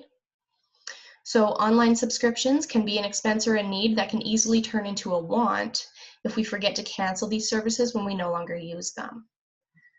Expenses like these are only true expenses when we actually use the services that we're paying for. So if you can think of like any subscriptions out there that you've subscribed to that you don't actually use, go and cancel your subscription, right? That's extra money that you could actually be spending on something that you want or you need, rather than this just going aimlessly out to something that you don't even use. So yeah, these are only true expenses when you use them for an intentional purpose, right? They quickly become wants when you mindlessly spend money on them without noticing, which is really easy when things are just withdrawn straight from your accounts automatically. So when you start doing this financial tracking, you're gonna start seeing different things like this, you know? Oh, that subscription came out, I haven't used that in a year and a half. Well, I could probably go in and cancel that, right? So as you start tracking every transaction you make, you're going to start separating them. Well, you can. This is what I recommend for you to do, to separate them into the spending breakdown template that I send you. So this is going to help you break down into wants, needs, expenses, and look at where your money is going. You can always create similar templates to the ones that I provide you on paper, if you're a pen and paper type of person, to integrate into your finance tracking system. Okay, I typically sit down once a week to separate my transactions into wants, needs, and expenses. And then by the end of the month, I have a really clear picture of where my money's been going. If you're someone who's struggled with mindless spending in the past, say I, because I have. Part of your financial responsibility here should be to take an honest look at your spending breakdown at least once every week, okay? So Sunday or Friday or whatever day, go through your transactions that you have tracked in your inflow outflow tracking and separate them into needs, wants, and expenses, okay? Yes, I feel ya. I feel ya. So our expenses can tend to be obvious, but the line between wants and needs, it can be harder to see sometimes. You know, for example, if organic or vegan food is a must for some of us, the extra cost of buying those groceries should be considered a need, not a want, right? Housing is a need, but it can become a want if you've chosen to live in a luxury home that's more expensive than you can afford, right? Your body and your intuition will give you signals about what category your spending falls into. So be honest with yourself, right? Listen to your gut. Allow your gut to guide you when you are separating these transactions. And yeah, you'll see where your money's going and whether or not it's a true need for you, right? And this is all really just about creating clarity in your finances and making space for the things that you really value most. So like I said, if you value your health, if you value organic food, it's about making that space to invest your money into those things because it's what truly matters to you. You know, maybe it's family outings or going on vacation, traveling, you know, putting work into your car, like whatever it is, right? Decorating your house, whatever your desires are, whatever you value most, doing this tracking and doing this clarity work is going to help you to start prioritizing the things that are really, truly most important to you, right? So by gaining a new perspective on your finances, you bring awareness to the habits, patterns, the beliefs, and the behaviors that have created your current financial situation. This clarity is where all of the change and the transformation that you desire begins, okay? This is where all of the change and transformation begins, is in the clarity work, having that crystal clear picture. So I recommend including a financial check-in as part of your daily morning routine. This is a great way to gain clarity and take financial responsibility on a consistent basis. So I'll be providing you with a third template, a daily financial check-in template to track your checkings accounts, savings accounts, prepaid cards, cash on hand, any cash savings you may have around the house, piggy banks, saving jars, all the things. So basically, this takes me like 3 minutes every morning. I literally wake up, the first thing I do is I check in with my finances and I give gratitude for the money that I have. So I go onto my phone, pull up my online banking, punch it into my template that I have, and it adds everything up automatically for me. So it adds everything up automatically for me. I see how much my money has increased overnight. I punch in payments that have come in overnight from clients, money I've made while I'm sleeping, and all of these different things. So it just gives you a really clear picture of where you're at every single day. And over time, you see the green number, like increase and increase and increase. And it feels really good. It feels really good to have that clarity about where your finances are, and to help you see, what might need to change, what might need to shift, what might need to improve, right? So to recap, I'll be providing you with the tools that I use, the clarity and tracking resources. So to utilize these things, you don't need more than a few minutes a day. Like, it doesn't take a long time. All it takes is responsibility and commitment.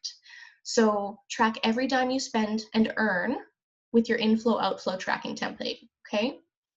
It's going to be approximately 1 minute per transaction, right? Put the date of the transaction, the details, and the amount, whether it was positive coming into your account or negative going out of your account, right? And I don't mean like positive or negative, I mean like adding or subtracting is what I mean. So yeah, this shouldn't take you more than 5 minutes per day unless you're making like 20 transactions on a daily basis, which I have no idea. Right? So we'll see what's up, but give it a try. Number 2, check in with your money, your accounts, and your financial landscape with your daily finance check-in template. This is what I do first thing when I wake up. This takes 5 minutes. Put in cash on hand, put in what's in my accounts, what's in my savings, what's been transferred to my savings, all these different things. So look at this. I have this little jar. So this is my like change collection jar. So basically, as I go through my life, like I just pick up change in all these different places, and like you'd be amazed how much change is just laying around in the world waiting to be picked up and saved by somebody who actually cares.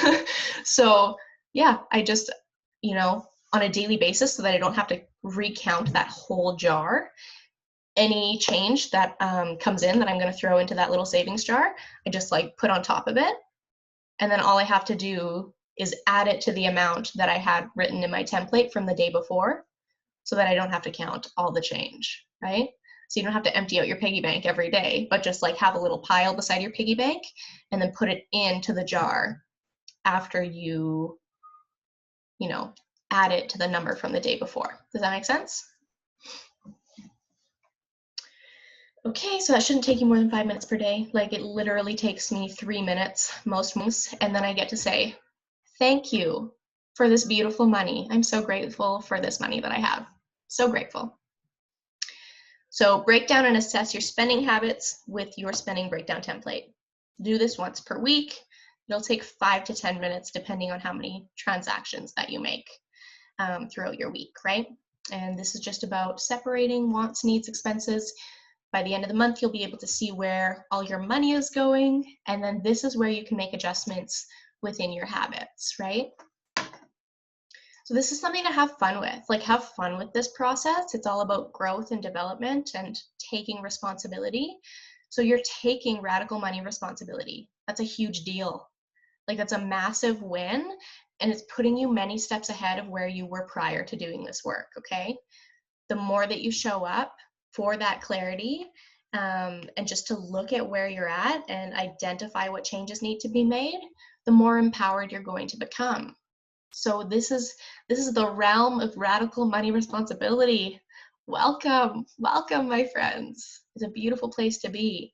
The next step on your journey, this is the next step to creating beautiful, abundant, growing, sustainable wealth, is paying attention, okay? Doing the tracking, figuring out where you're at, looking at what might need to change.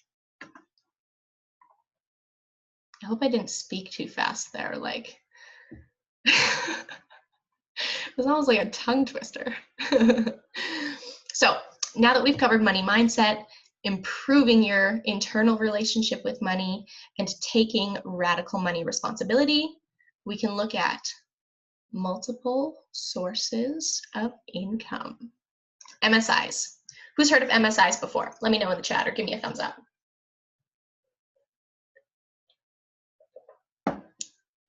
Who's heard of multiple sources of income or MSIs? Me, woohoo, me too. They're wonderful. So we're going to look at what it takes to create multiple sources of income, okay? Here's the tea. This is the tea, my friends. Here is the tea. 60% of people work for someone else. Okay, sorry, let me go back to the title. We're looking at the 4 ways to make money, okay? So 60% of people work for somebody else. 35% of people work for themselves. 4% of people are business owners. And 1% of people, 1%, one small percent of people are investors. They have an investor mindset. So did you know? Tell me yes or no in the chat whether you knew this. Only 5% of people make 95% of the money in our world. So business owners and investors make 95% of the money in our entire world market. And 95% of people, the people who work for somebody else and the people who work for themselves, make 5% of the money in our entire world market. Crazy. When I first came across this, I was like, my next thing, I was like, oh my God, holy shit. And then the next, I was like, I want to be part of that 5%. Like, I don't want to be part of this 95% anymore. Like, no more 95% making 5%. I want to be 5% making 95%. That was very clear to me when I saw that. So then I was like, I need to learn how to be a more efficient business owner and become an investor. That's what I knew. There is so much of it out there. Somebody says yes. There's so much money out there. Infinite supply, right? So this is really cool too. Okay, so 4 different types of people, right? Employees, self-employed people, business owners, and investors. So employees, they have a job, but they have no leverage. They trade their time for money, right? If you're self-employed, then you create a job, right? But you still don't really have any leverage. You trade your time for a little bit more money. If you're a business owner, people work for you. You know, you hire people, they do the work for you. This is where you start to build leverage because people are making money for you. You no longer have to trade all of your time for money, right? Investors, their money works for them. If you're an investor, your money works for you. You trade money to make money, or you invest money to make more money, right? And this is where you get to make a passive income. You know, as a business owner, you can make a passive income as well, but the payoff as an investor is often much higher, right? So let me know in the chat. Are you an employee? And there's no judgment here. There's no judgment. There's no one is better than the other. There's none of that. This is just, where are you at? You know, maybe you're a combination of more than one. Are you an employee? Are you self-employed? Are you a business owner? Or are you an investor? For me, I'm currently self-employed. I'm working to be a more efficient business owner and delegate and hire out my business so that I don't have to keep trading so much of my time for money. One of my core values is freedom. So I want all of the time freedom, all of the location freedom, all of the financial freedom possible, right? I have to become a more efficient business owner in order to do that. I'm also learning a lot about investing right now, and I'm working on investing my money into different things, which we're going to talk about, so that my money can make more money for me, right? So I can make money while I'm sleeping, all of the different things. So we have self-employed, going to invest eventually, employee and self-employed, and somebody who's right there with me. Yes, I get it. Sorry if that was gross for you. I just do that by habit. Cracking my knuckles. So yes, employees and self-employed people trade their time for money, and there's not much leverage there, right? Business owners and investors have people work for them and have their money work for them, where there's a lot of leverage and a lot of passive income, right? So the opportunity for earning on the business owner and investors owner is quite a bit higher. So the truth is we only have so much time in the day, right? Like I've heard before, I don't know why this comes to mind, but we all have the same 24 hours as Beyonce, right? So most people spend their lives trading their time for money, right? They spend their lives as employees or being self-employed, just they probably don't even know that they have another option, right? So like I said, 60% of people work for someone else, trading their time for money. 35% of people work for themselves, trading their time for money. Those two groups of people make up the 95% of the world that earns 5% of the money.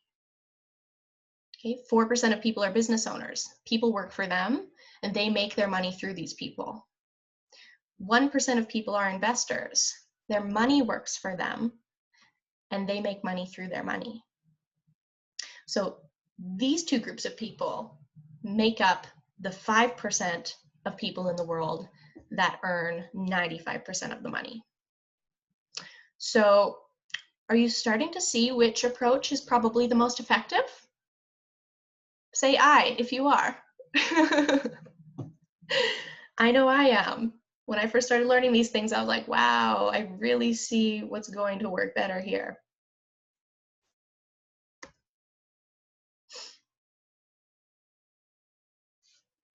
So if you desire to move from the 95% of people making 5% of the money into the 5% of people making 95% of the money because you're worthy of more, you can make more.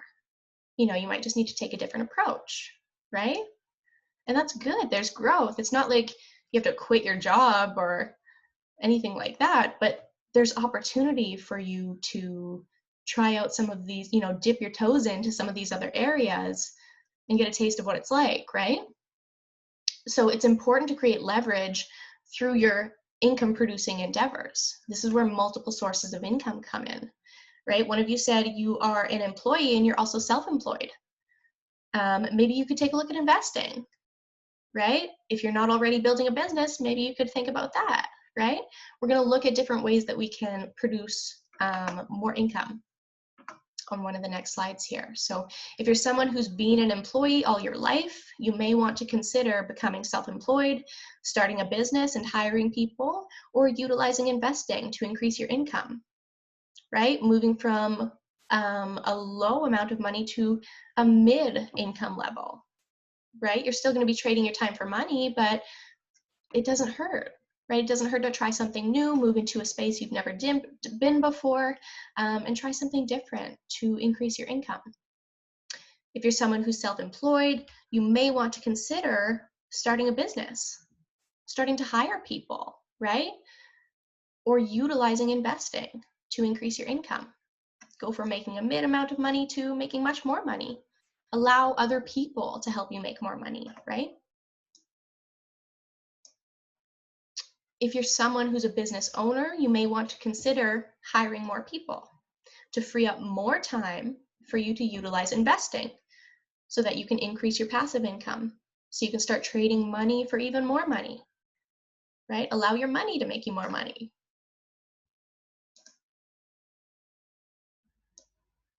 So employees are the 60% of people again, right? They work for someone else, therefore they make money for somebody else. They're not only earning money working for these other people, but they're making those people their money. Does that make sense? So they typically have a job with particular hours, they trade their time for pay, and they make up part of the 95% of people earning 5% of the money, right? Typically a low to mid-level income source. Sometimes, I said typically, right? Sometimes people who are employees make a very high amount of income, but typically employees don't have the pleasure of earning the highest income levels, right? Self-employed people, 35%. They create a job for themselves. They typically decide how much they get paid. Oh, I have a question. Who has ever been an underpaid employee? So back to the last slide. Who has ever been an underpaid employee? Who's been an employee and has felt underpaid? Let me know. Someone says, aren't they all? Not all of them. Not all employees are underpaid, but a lot are, I believe. Yeah, so many of us have been underpaid employees, right? And it's not sweet. It doesn't feel good, right? You put so much time and energy into your job working for somebody else, and you don't feel like you're getting what you're worth out of it, right? There's got to be another way to do it. There's got to be, and there is. I promise you that. Yeah, there are companies/businesses who do take care of their people so well, but lots sadly don't. You're right. Sadly, they don't. Sadly, it's too bad. And it's cool because as business owners and investors, we can start to set a higher standard. As a business owner, when you're hiring people, you get to pay them beautifully. You get to provide them with the freedom that they desire. You get to help them create lives for themselves and their families that they absolutely love, right? So I'm getting goosebumps talking about this, but we get to create and set a higher standard as employers and business owners to create this just completely different level that employees get to experience, right? Like, let's bring some of those employees, the 60% of people up here making the 95% of money with us, right? Take them from earning the 5% to earning more of the 95%. So self-employed people, like I said, create a job for themselves. They typically get to decide how much they get paid. They typically have to show up for a certain amount of time to make a certain amount of money. Therefore, they still trade their time for money. They make up part of that 95% again, earning 5% of the money, right? And typically a mid-level income source, unless you have really high ticket offers that you charge a beautiful, abundant amount for, right? But the biggest difference with self-employed people is they're still trading their time for money, right? So business owners are the 4%. They create a business, they delegate out business tasks, they hire people to work for them. They typically align their business structure with the freedom that they desire, right? That's why they hire people, so they can have more freedom. They decide how much they want to earn. I have a $300,000 income goal this year, or I have $1 million income goal this year, whatever it is, right? They decide how much they want to earn, and they create a business structure to support that and help them get there. So they create ways to make more money with less time, right? This is where they hire people. This is where they delegate. This is where they get creative with automating their business structure for more freedom, right? So automation is huge as a business owner. Helping your business work without you putting the time and the energy in every single day, right? And that's something beautiful that we can do online nowadays, is automate almost anything.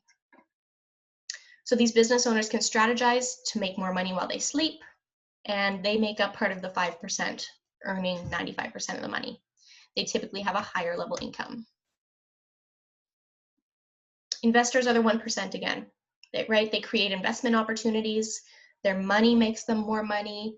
They often take risks to reap greater rewards. Do I have any investors out there? Is anybody currently getting involved in investing?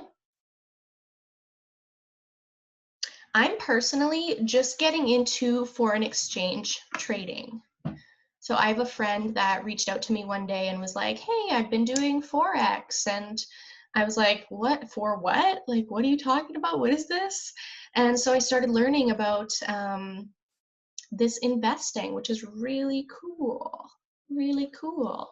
If you're feeling pulled to learn more about foreign exchange, make a note to talk to me about this when we're done the masterclass here, and we can have a one-on-one conversation and I can share with you what I know about it, okay?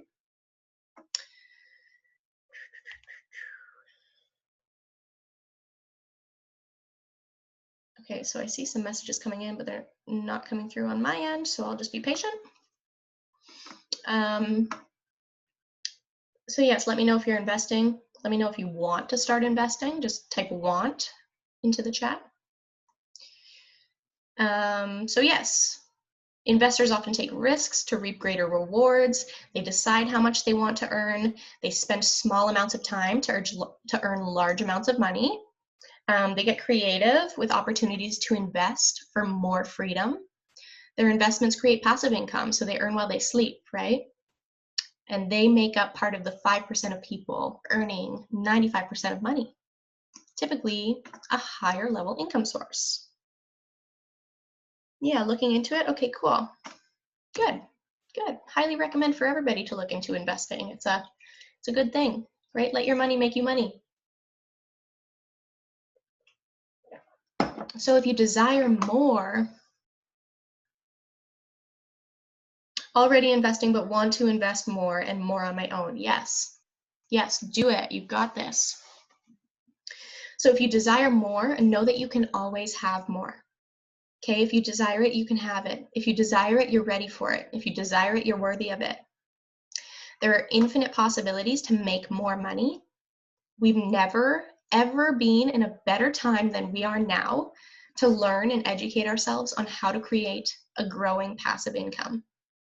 Okay, there are endless resources for us to access simply by utilizing the internet and asking the right questions to people who are in a similar place to where we desire to be, right? Working with professionals, working with people who have experience in certain areas of life, this can really help us to receive the information that we need to make these changes and access more money in our lives, right? So don't be afraid to ask for help. Reach out to those people that are where you desire to be and learn from them. So a few ideas you could capitalize on to increase your income. If you're doing any of these things, or if you have any of these things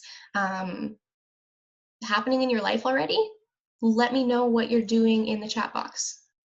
Let me know what you're using as part of your income right now. So, okay, increasing your income, a few ideas. Okay, find a way to work for yourself online in your free time. I know people that have done like freelance writing. I know people that do like surveys and earn money from doing surveys. There's just like so many different things. Becoming somebody's personal assistant, or doing marketing work for somebody, or like whatever skill that you have. Like me as a personal development coach, maybe there's somebody out there who is really into fitness and they're in the fitness industry and they want to hire me to work with their clients once a month to, you know, help them with my expertise, right? So I could find a way to continue working for myself online in my free time by providing the services or providing the experience that I have to somebody else out there who needs me, right?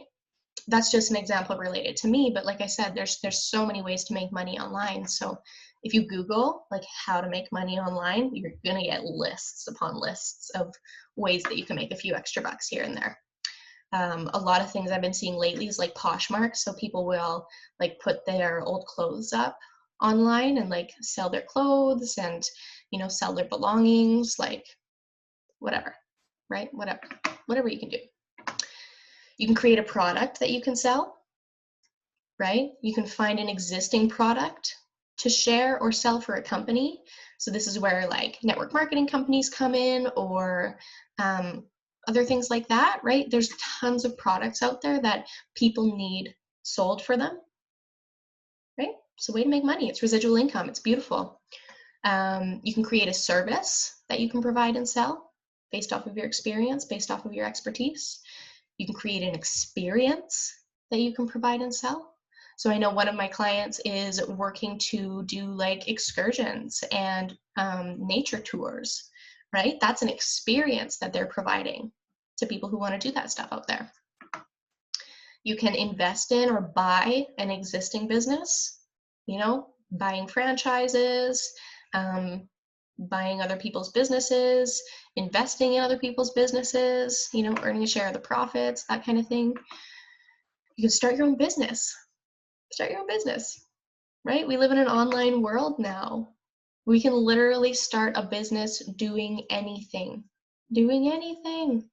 Maybe you make nutrition courses. Maybe you're a fitness coach. Maybe you're into personal development and results coaching like me. Maybe you help people create the freedom they desire, right? That's what I do. Maybe you are taking a doula certification, right? And you want to start your online business doing that. Maybe you have a desire to mentor people or mentor children or youth or like whatever, right? Whatever you have experience in, you can literally start a business doing that. Literally, I promise you. If you need to talk more about that and bounce some ideas off of one another, let's talk about that, right? Send me a message. Like, let me know how I can help you and what you're interested in doing. If starting a business is something that you want, I'll help you out.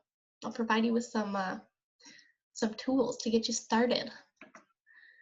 So, okay, investing in stocks. So that's like purchasing parts of different companies and stuff and making money for it, right? Investing in different companies or businesses and receiving a share of their profits. I believe that's what that is. Still learning about stocks myself. So investing in real estate, you know, this is huge right now. Like this is something that I think real estate is one of the best investments that people can honestly make. Airbnbs are absolutely bumping right now, right? Rental properties, great way to make money. Investing in mutual funds, investing in the foreign exchange market, opening high interest savings accounts, investing in certificates of deposit, right? There's so much more out there too. These are just a few that I know of.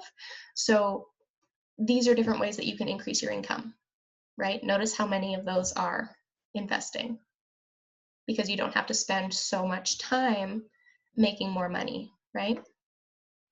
So take the time to do your own research, see which opportunities are aligned for you in increasing your income, right? And in investing, let your money make you more money. So I had been asked to talk about savings a little bit on here, okay? I'm not going deep into detail with savings, but here are my top tips for increasing your savings, okay? Number one, set up automatic transfers per transaction. So what this means is every time you use your debit card or your checkings account, you make a purchase or you make a payment, a certain amount of money transfers from your checking to your savings. So you can set this up through your bank. You can call them. You can probably do it online and just be like, I'd like to set up an automatic transfer so that every transaction I make puts money into my savings. You know, maybe it's $2 per transaction, $7 per transaction, whatever you think, right? So great idea. Number two, set up automatic transfers weekly, bi-weekly, or monthly, and commit to transferring an amount of money from your checkings account to your savings account as often as possible. So these automatic transfers, they make saving effortless and efficient, right? It happens without you even thinking about it. And then by the end of the month, you're like, wow, my savings account has tripled. I had no idea, right? So it can happen really fast. This is a great way to increase your savings. And set up multiple savings accounts. Okay, you can literally have an unlimited amount of savings accounts.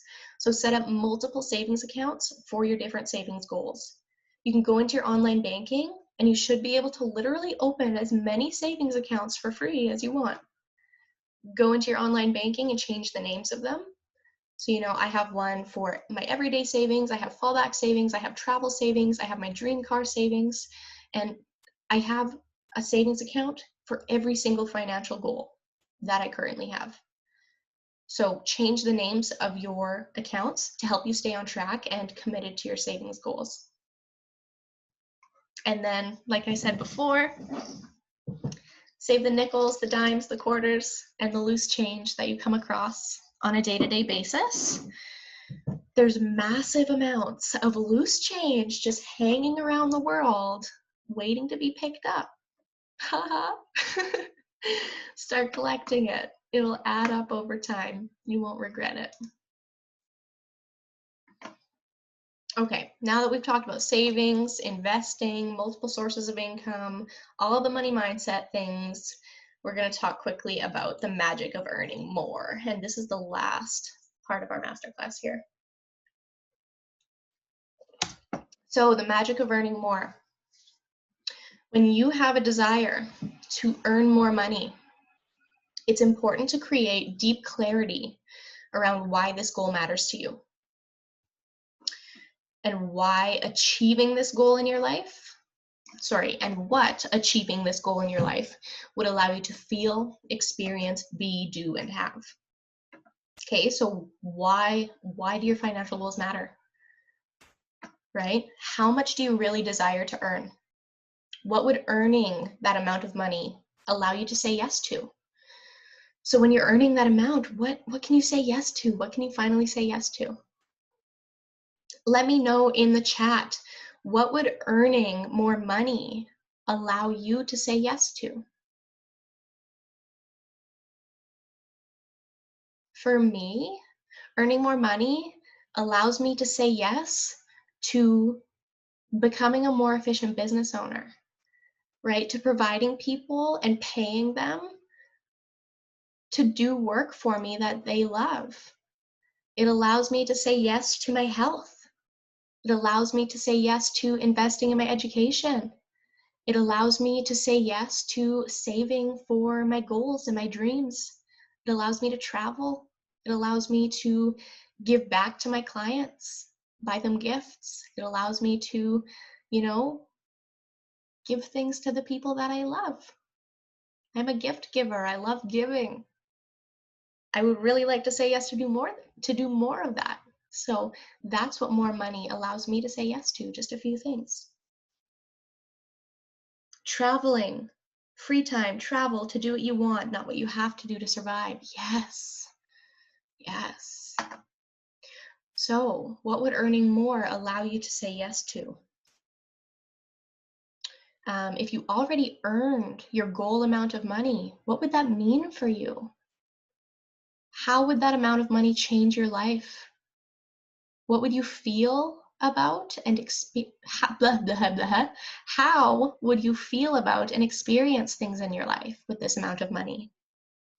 Right? What would your internal experience be earning this amount of money? If you want to earn more, it's important to create clarity around these things. Why do you desire this? What is it going to do for you? How will your life change? Right? How are you going to feel? What will your internal experience be? Money loves having purpose, my friends. Money loves having purpose. It wants to know what it's wanted for. So the amount that you desire, it doesn't have nearly as much significance, strength, or energetic meaning as what having the money would actually mean for you in your life. Okay, so what having that money would actually mean for you, that's where the power is. The number is ultimately just a representation of the freedom and the experiences that you desire to create through having more.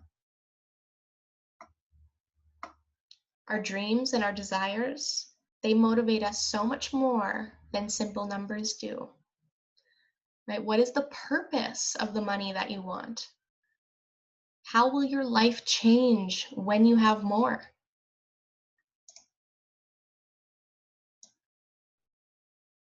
So there are two ways to call in more. There are two ways to create more. There are two ways to attract more money. Number one, get very specific and extremely clear about what having more money will do for you in your life. Why do you really desire more? What will change? How will this affect you? Why does it matter? Why does it matter to you? How will you be able to make a bigger impact? Okay, get really specific and clear about those things. Number two, tap into the energy, tap into the feelings, tune into the emotions of having the money in your possession. How will having the amount of money you desire, how will that feel? What will you be thinking? What will your inner experience be? Actually bringing this energy and these feelings into our body in the present moment, that's how we become an energetic match for the thing that we want. So when we're talking about the law of attraction, if you want to attract something, you have to become an energetic match for it, right? If you want to create it, you have to get on the same level of it, mentally, emotionally, in your feelings, energetically, right? So tapping into the feelings and emotions of already having the thing you want is a surefire way to bring it closer to you. So how would it feel if you knew, trusted, and believed that what you're doing is always helping you to generate and earn a greater income? So how would it feel if you knew, trusted, and believed that everything you're doing is helping you to create the income you desire? Let me know in the chat box, how would you feel if you knew that every step you were taking, all the clarity work, all the mindset work, taking responsibility, how would you feel if you knew that that's helping you create the financial results that you want? Relieved? Totally. Totally. Allow yourself to feel relieved. Every time you move forward with intention, every time you shift your mindset, you shift your thoughts, your feelings, your beliefs, every time you take a forward step to take greater responsibility, every time any of these things happen, know that it's paying off. Know that it's helping you to generate a greater income. At the end of the day, you must feel energized, relaxed, confident, accomplished, of course. Yes. So at the end of the day, you must feel energized by what having more money is going to do for you. Okay, we have to feel into what having more is actually going to do for us, right? Why does it actually matter? Visualize and feel into the experiences that will take place when you're earning the amount that you desire. How will your life change? What's going to happen for you? What does it allow you to say yes to, right? Feel into that and experience that. Start getting emotionally involved with the ideas of how having this kind of wealth is going to completely transform your life. So like you said, you're going to feel relieved, relaxed, confident, accomplished. I know I will feel so excited, happy, grateful. Like I can't wait to see what's next, right? So you must feel energized by what having more is going to do for you. So I'm going to provide you with a really powerful exercise. This is actually an exercise that I shared with my clients in the Lead Your Life program, which is my signature one-on-one and group coaching program. I shared it with them as a bonus training. So this is huge value that I'm going to provide to you as part of the course that is coming after this for you to utilize and apply everything that we've learned here. So I'm going to provide you with an exercise to help you overcome your limited beliefs, create new empowered belief systems, and show you how to feel into and become that exact energetic match to attract and create the results that you desire.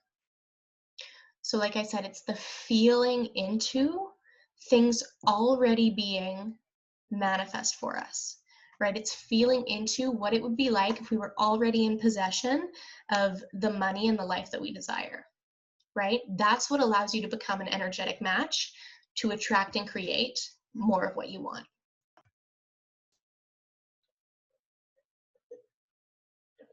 So, last but not least, investing time, energy, and money into yourself to transform your life and circumstances is the best way to guarantee results, which is what each of you have done by choosing to be here today, even if you're watching the replay.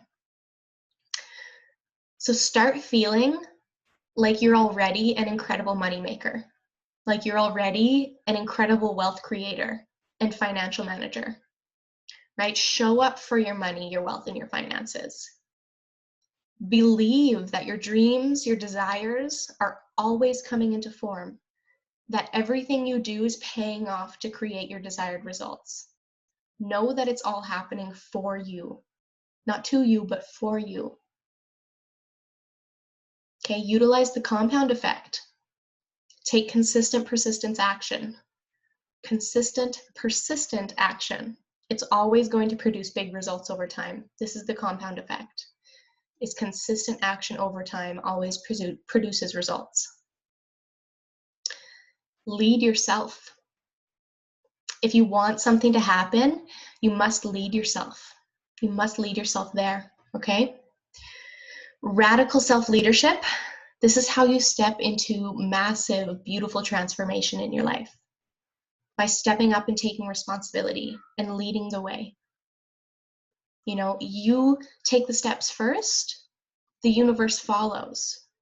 So you take the steps first, your results will follow, your rewards will follow every time. Focus less on, you know, forcing things to happen and more on just leading yourself to where you want to go.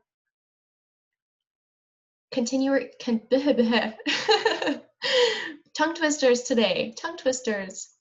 Continue your education, my friends. Hire a coach or a mentor. Invest in yourself because you want to bring your dreams to life as soon as possible, as quickly and efficiently as possible. Hiring a mentor, working with a coach, investing in yourself, this is the best way for you to calibrate to your next level.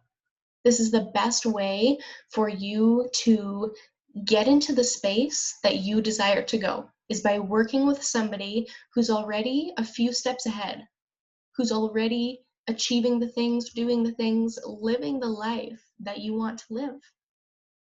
Okay, so continue your education. Be willing to invest in yourself. Be willing to ask for help from somebody that is in the space where you desire to go. This is huge. And believe you're worthy of more. If you take anything, take this. Believe you're worthy of more. Abandon all ships. Don't look back. Don't leave yourself a plan B. Don't let yourself cop out. Abandon all ships, my friends. Go all in. Believe you're worthy of more and go all in. Step into the life of your dreams. Know that taking leaps, even when it's scary, is the only way to overcome the fear.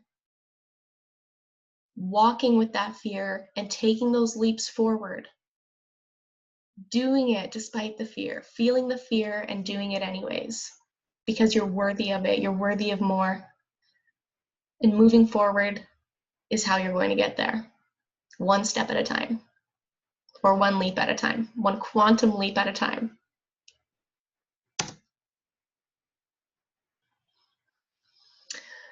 We did it.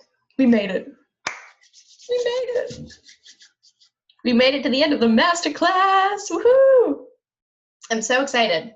So Great job, everybody. Oh, I'm so grateful. There was so much engagement, so much excitement, so much feedback. Thank you so much. So I hope you all took so much away from the slides there and the conversations that we had. Moving forward, you get lifetime access to this recording, okay? So what I decided as I was going through there is I will go back and I'll do a second recording of just me on here for the first few minutes that I forgot to start the recording, okay? So there'll be 2 parts to the recording and you will get lifetime access to that, okay? Moving forward, I'm gifting each and every one of you enrollment into the Wealth and Money Mindset online course. So this masterclass, I'm turning it into a beautiful, incredible online course, and the details for that official launch, I will announce in your email inbox to you within the next week here, okay? So I'm going to provide you with all of the information and the tools and the resources and the templates and everything that you need to apply what we learned throughout the masterclass here in that online course. Okay, you'll have lifetime access to that as well, so you can go through, work through it at your own pace, and really just integrate, fully integrate everything that we covered today to your absolute highest ability. Okay, it's going to be incredible. It's going to change so much for you. It's going to help you so much, and I'm so grateful that I have the ability to gift this to you.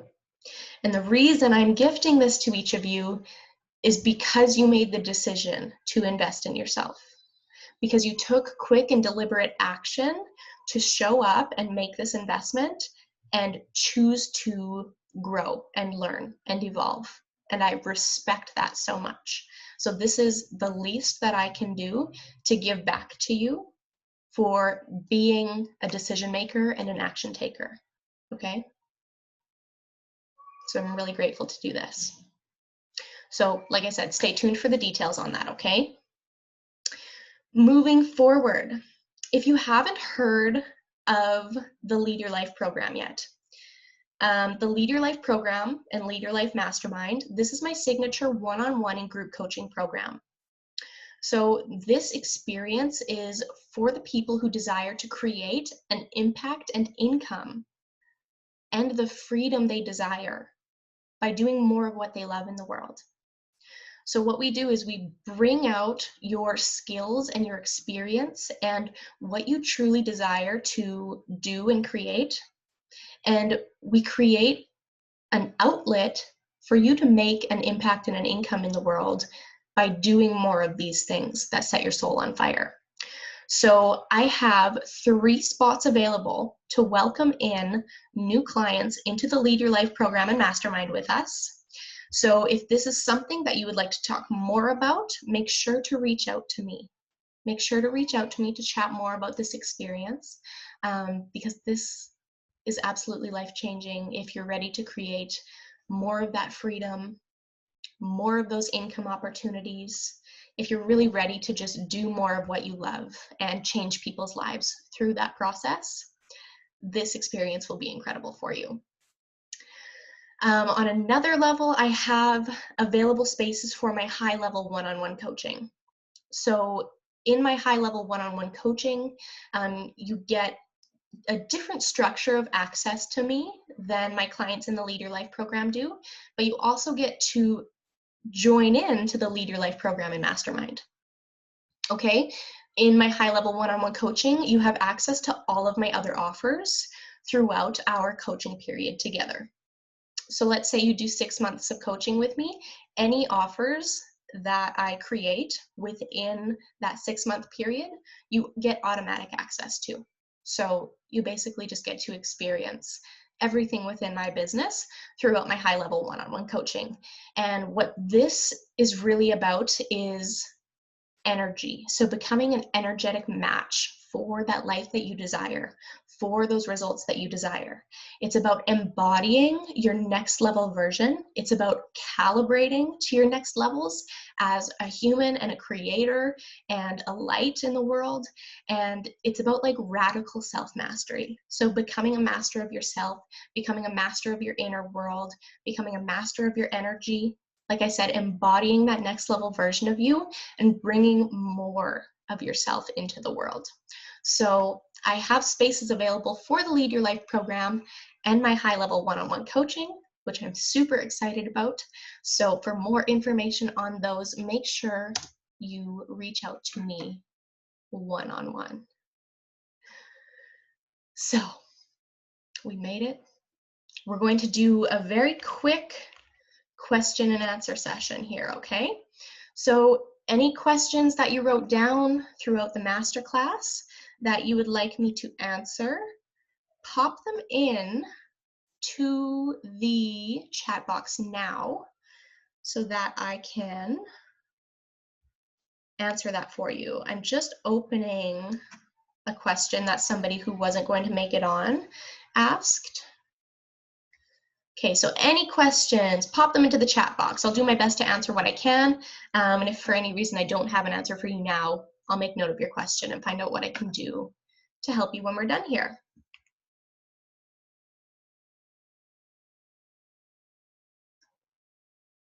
So any questions, my friends? Any questions?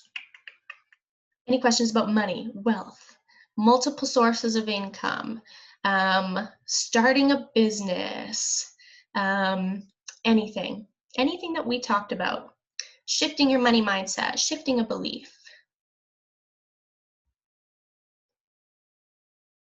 Okay, so one of the participants in the masterclass who's going to be watching the replay, they couldn't make it on with us. Their question was, how do you get over the feeling like you're asking people for money when you're running your own business? So they said this is a struggle that they're running into. So how do you get over the feeling like you're asking people for money when you're running your own business? So here's the thing, is when you have a product or a service or something in your business that provides value to other people, you are worthy of compensation for that. The only way that you can receive compensation for the work that you do or the product or the service that you provide is if you ask for the sale. So society has conditioned us to believe that asking for a sale is icky, that it's gross, that it doesn't feel good. And that's just not true. That's just not true. If I never asked any of you for the sale to be in this masterclass, you wouldn't be benefiting from this experience together, right? So if I provide a service, if I provide value, we get to ask for money in return for that because we're worthy of it. And this idea that we need to get over the feeling of asking people for money, we need to get over that. We need to get over that idea. We need to work through that belief that asking people for money is hard, or that asking people for money causes resistance within them, or that asking people for the sale to buy something from us is icky or not feel good, right? We need to work through those beliefs on our own. The truth is, if you have something that is of value and service to people, not asking for the sale, not asking for money, not asking for them to buy, is not only a disservice to you because your business doesn't get to grow, but it's also a disservice to them because they don't get the products or services that they need, right? So rather than getting over, rather than not asking people for money, because that's just a part of sales, that's part of running a business. It gets to be easy, it gets to be fun, it gets to be feel good, it gets to be light.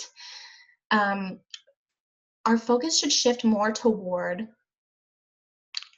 focusing on selling to the people that want to buy from us and ingraining beliefs in ourselves that support the idea that the people who are out there that want to buy from us will always come to us when we're sharing about what we have to offer, right? So when we share that we have this opportunity, or we have this product, or we have this service, or we have this masterclass, and it's going to be so incredible, and we're so excited, or we feel so great because of these products, or whatever it is, right?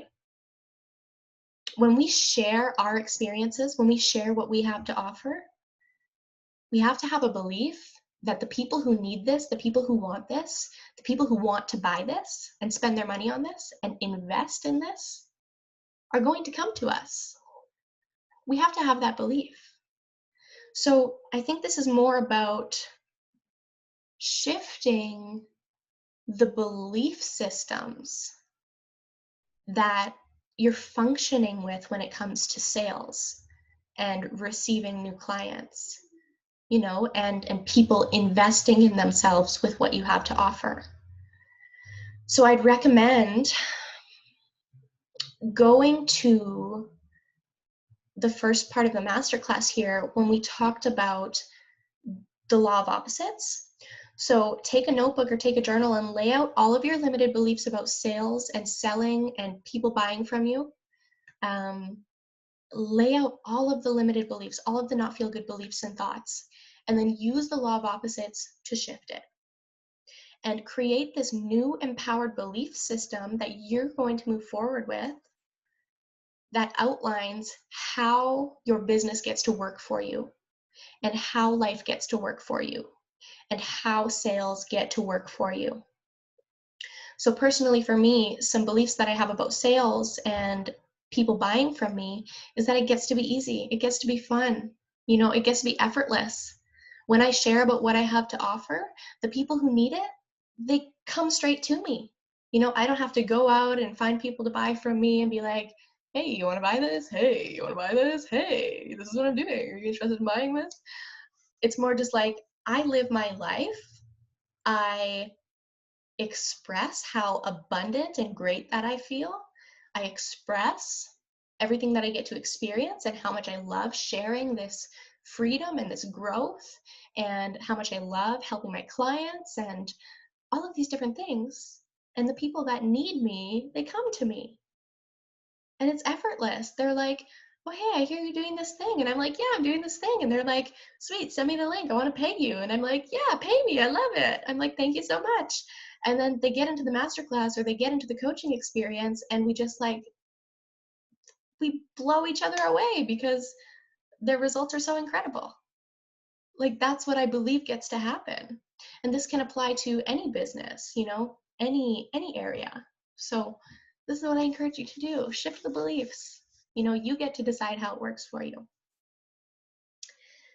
So another question is, I can make a savings account, but I struggle taking from it rather than just letting it grow.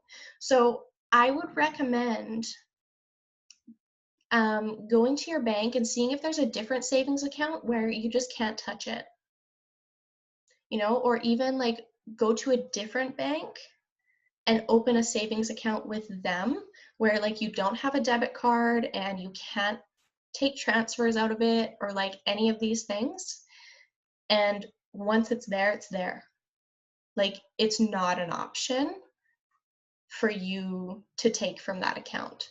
And I think what's really important here is, like I said, having an intention and a goal with your savings, right? Because money loves having a purpose, like I said. So savings without a purpose, if there's no purpose and you piling this money up, you're just going to feel the desire and the need to continue circulating it and spending it, right? Which isn't a bad thing. Money is meant to be circulated. But if you have savings goals and you have a desire to grow your savings for whatever reason, get really clear on what the reason is. Is it this is why I have a different savings account for each one of my savings goals, because I know that when I put money into my fallback account, that if anything ever happens, like if anything ever happened, for any reason I wasn't able to work, I wasn't able to keep running my business, I would have something to fall back on. I have like a legacy savings account, so I can put money away for my future family, so that when I have kids, I can be at home with them and I don't have to, worry about money, that it's just going to be there already. For my dream car savings, like I get excited about putting money into that account and leaving it there, because I know that every dollar that I put in there is getting me a step closer to buying my dream car. Right? Same with travel savings, all of these different things. So your money loves having a purpose. If it doesn't have a purpose and you don't know what it's for, you're going to be more likely to go and be like, oh, I'll just take that back and spend it. Right? So go ahead and get really, really clear on what you're saving for. And know that it is, well, I guess set the intention that that is priority, that leaving that money there is priority, and any other money that you need to provide for these other areas of your life, like allow that to just overflow to you and use your overflow of money for spending while still putting money aside for your savings, right? So let me know if that helps. Let me know if that helps you. But I think really get clear on the purpose and the intention behind the money that you're putting away. I think that'll help you stay more intentional with not taking from there. Okay, my friends. No other questions?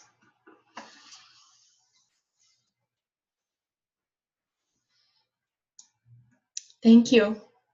Thank you all. I'm so happy. I'm so excited. So, if you truly enjoyed and benefit from this experience with me, I would love for you to write a short testimonial about what you learned through your time in the masterclass. Just a short little blurb like, this is what I learned, it was amazing. That's it. I just want to know what you learned and how this was for you and how you benefit from being in this space. If you have any feedback about how an experience like this could be better, let me know. I think in the future, I might do like a 2-part series with something this long, because this is long. This is like 3 hours, but it was worth it. It was worth it. So that's the feedback that I'm taking from myself, is to probably break down something so long into a couple of sessions so that it's a little bit more easily absorbable. But you get the replay forever and you get to be a part of the course, so it's no problem. So if you truly enjoyed it, write me a short testimonial if you can, and let me know how it was for you, what you learned through your time here. And then keep an eye on your inbox for the masterclass recording and the link to enroll for free into the online course, so that you can integrate and apply everything that we covered here and so much more, okay, to help you completely transform your results with money, finances, and wealth into the future. So thank you all so much for being here. I'm so grateful for each and every one of you. If you're watching the replay, I'm so grateful for you too. Thank you for taking the time, the energy, and the money to invest in yourself. I'm so excited to provide you with what is coming in the online course, all of the integration material and resources and tools and templates. It's going to be absolutely life-changing for you. One of you says, I learned I can do this. I just need to focus, stay disciplined, and keep checking in on my money. Yes, keep taking responsibility, stay really intentional, get clear on what your goals are. And once you start tracking and you start seeing things clearly, like everything's going to transform for you. Having that clarity is an absolute game changer. So I'm so excited to provide you with that here soon, okay? If you guys have any other questions, let me know. Send me a message after this. Like I said, I would love for you to write a short testimonial about what you learned through your time in the masterclass. Send that to me in a message when we're done here. And I would love, love, love to give you more gratitude and more love for just being here and sharing in this experience with me. So I'm going to let you all go. I hope you have an incredible rest of the evening. One more time, keep an eye on your email inbox, okay? There's a lot more coming. Thank you, thank you, thank you. Mwah. We'll talk to you all soon.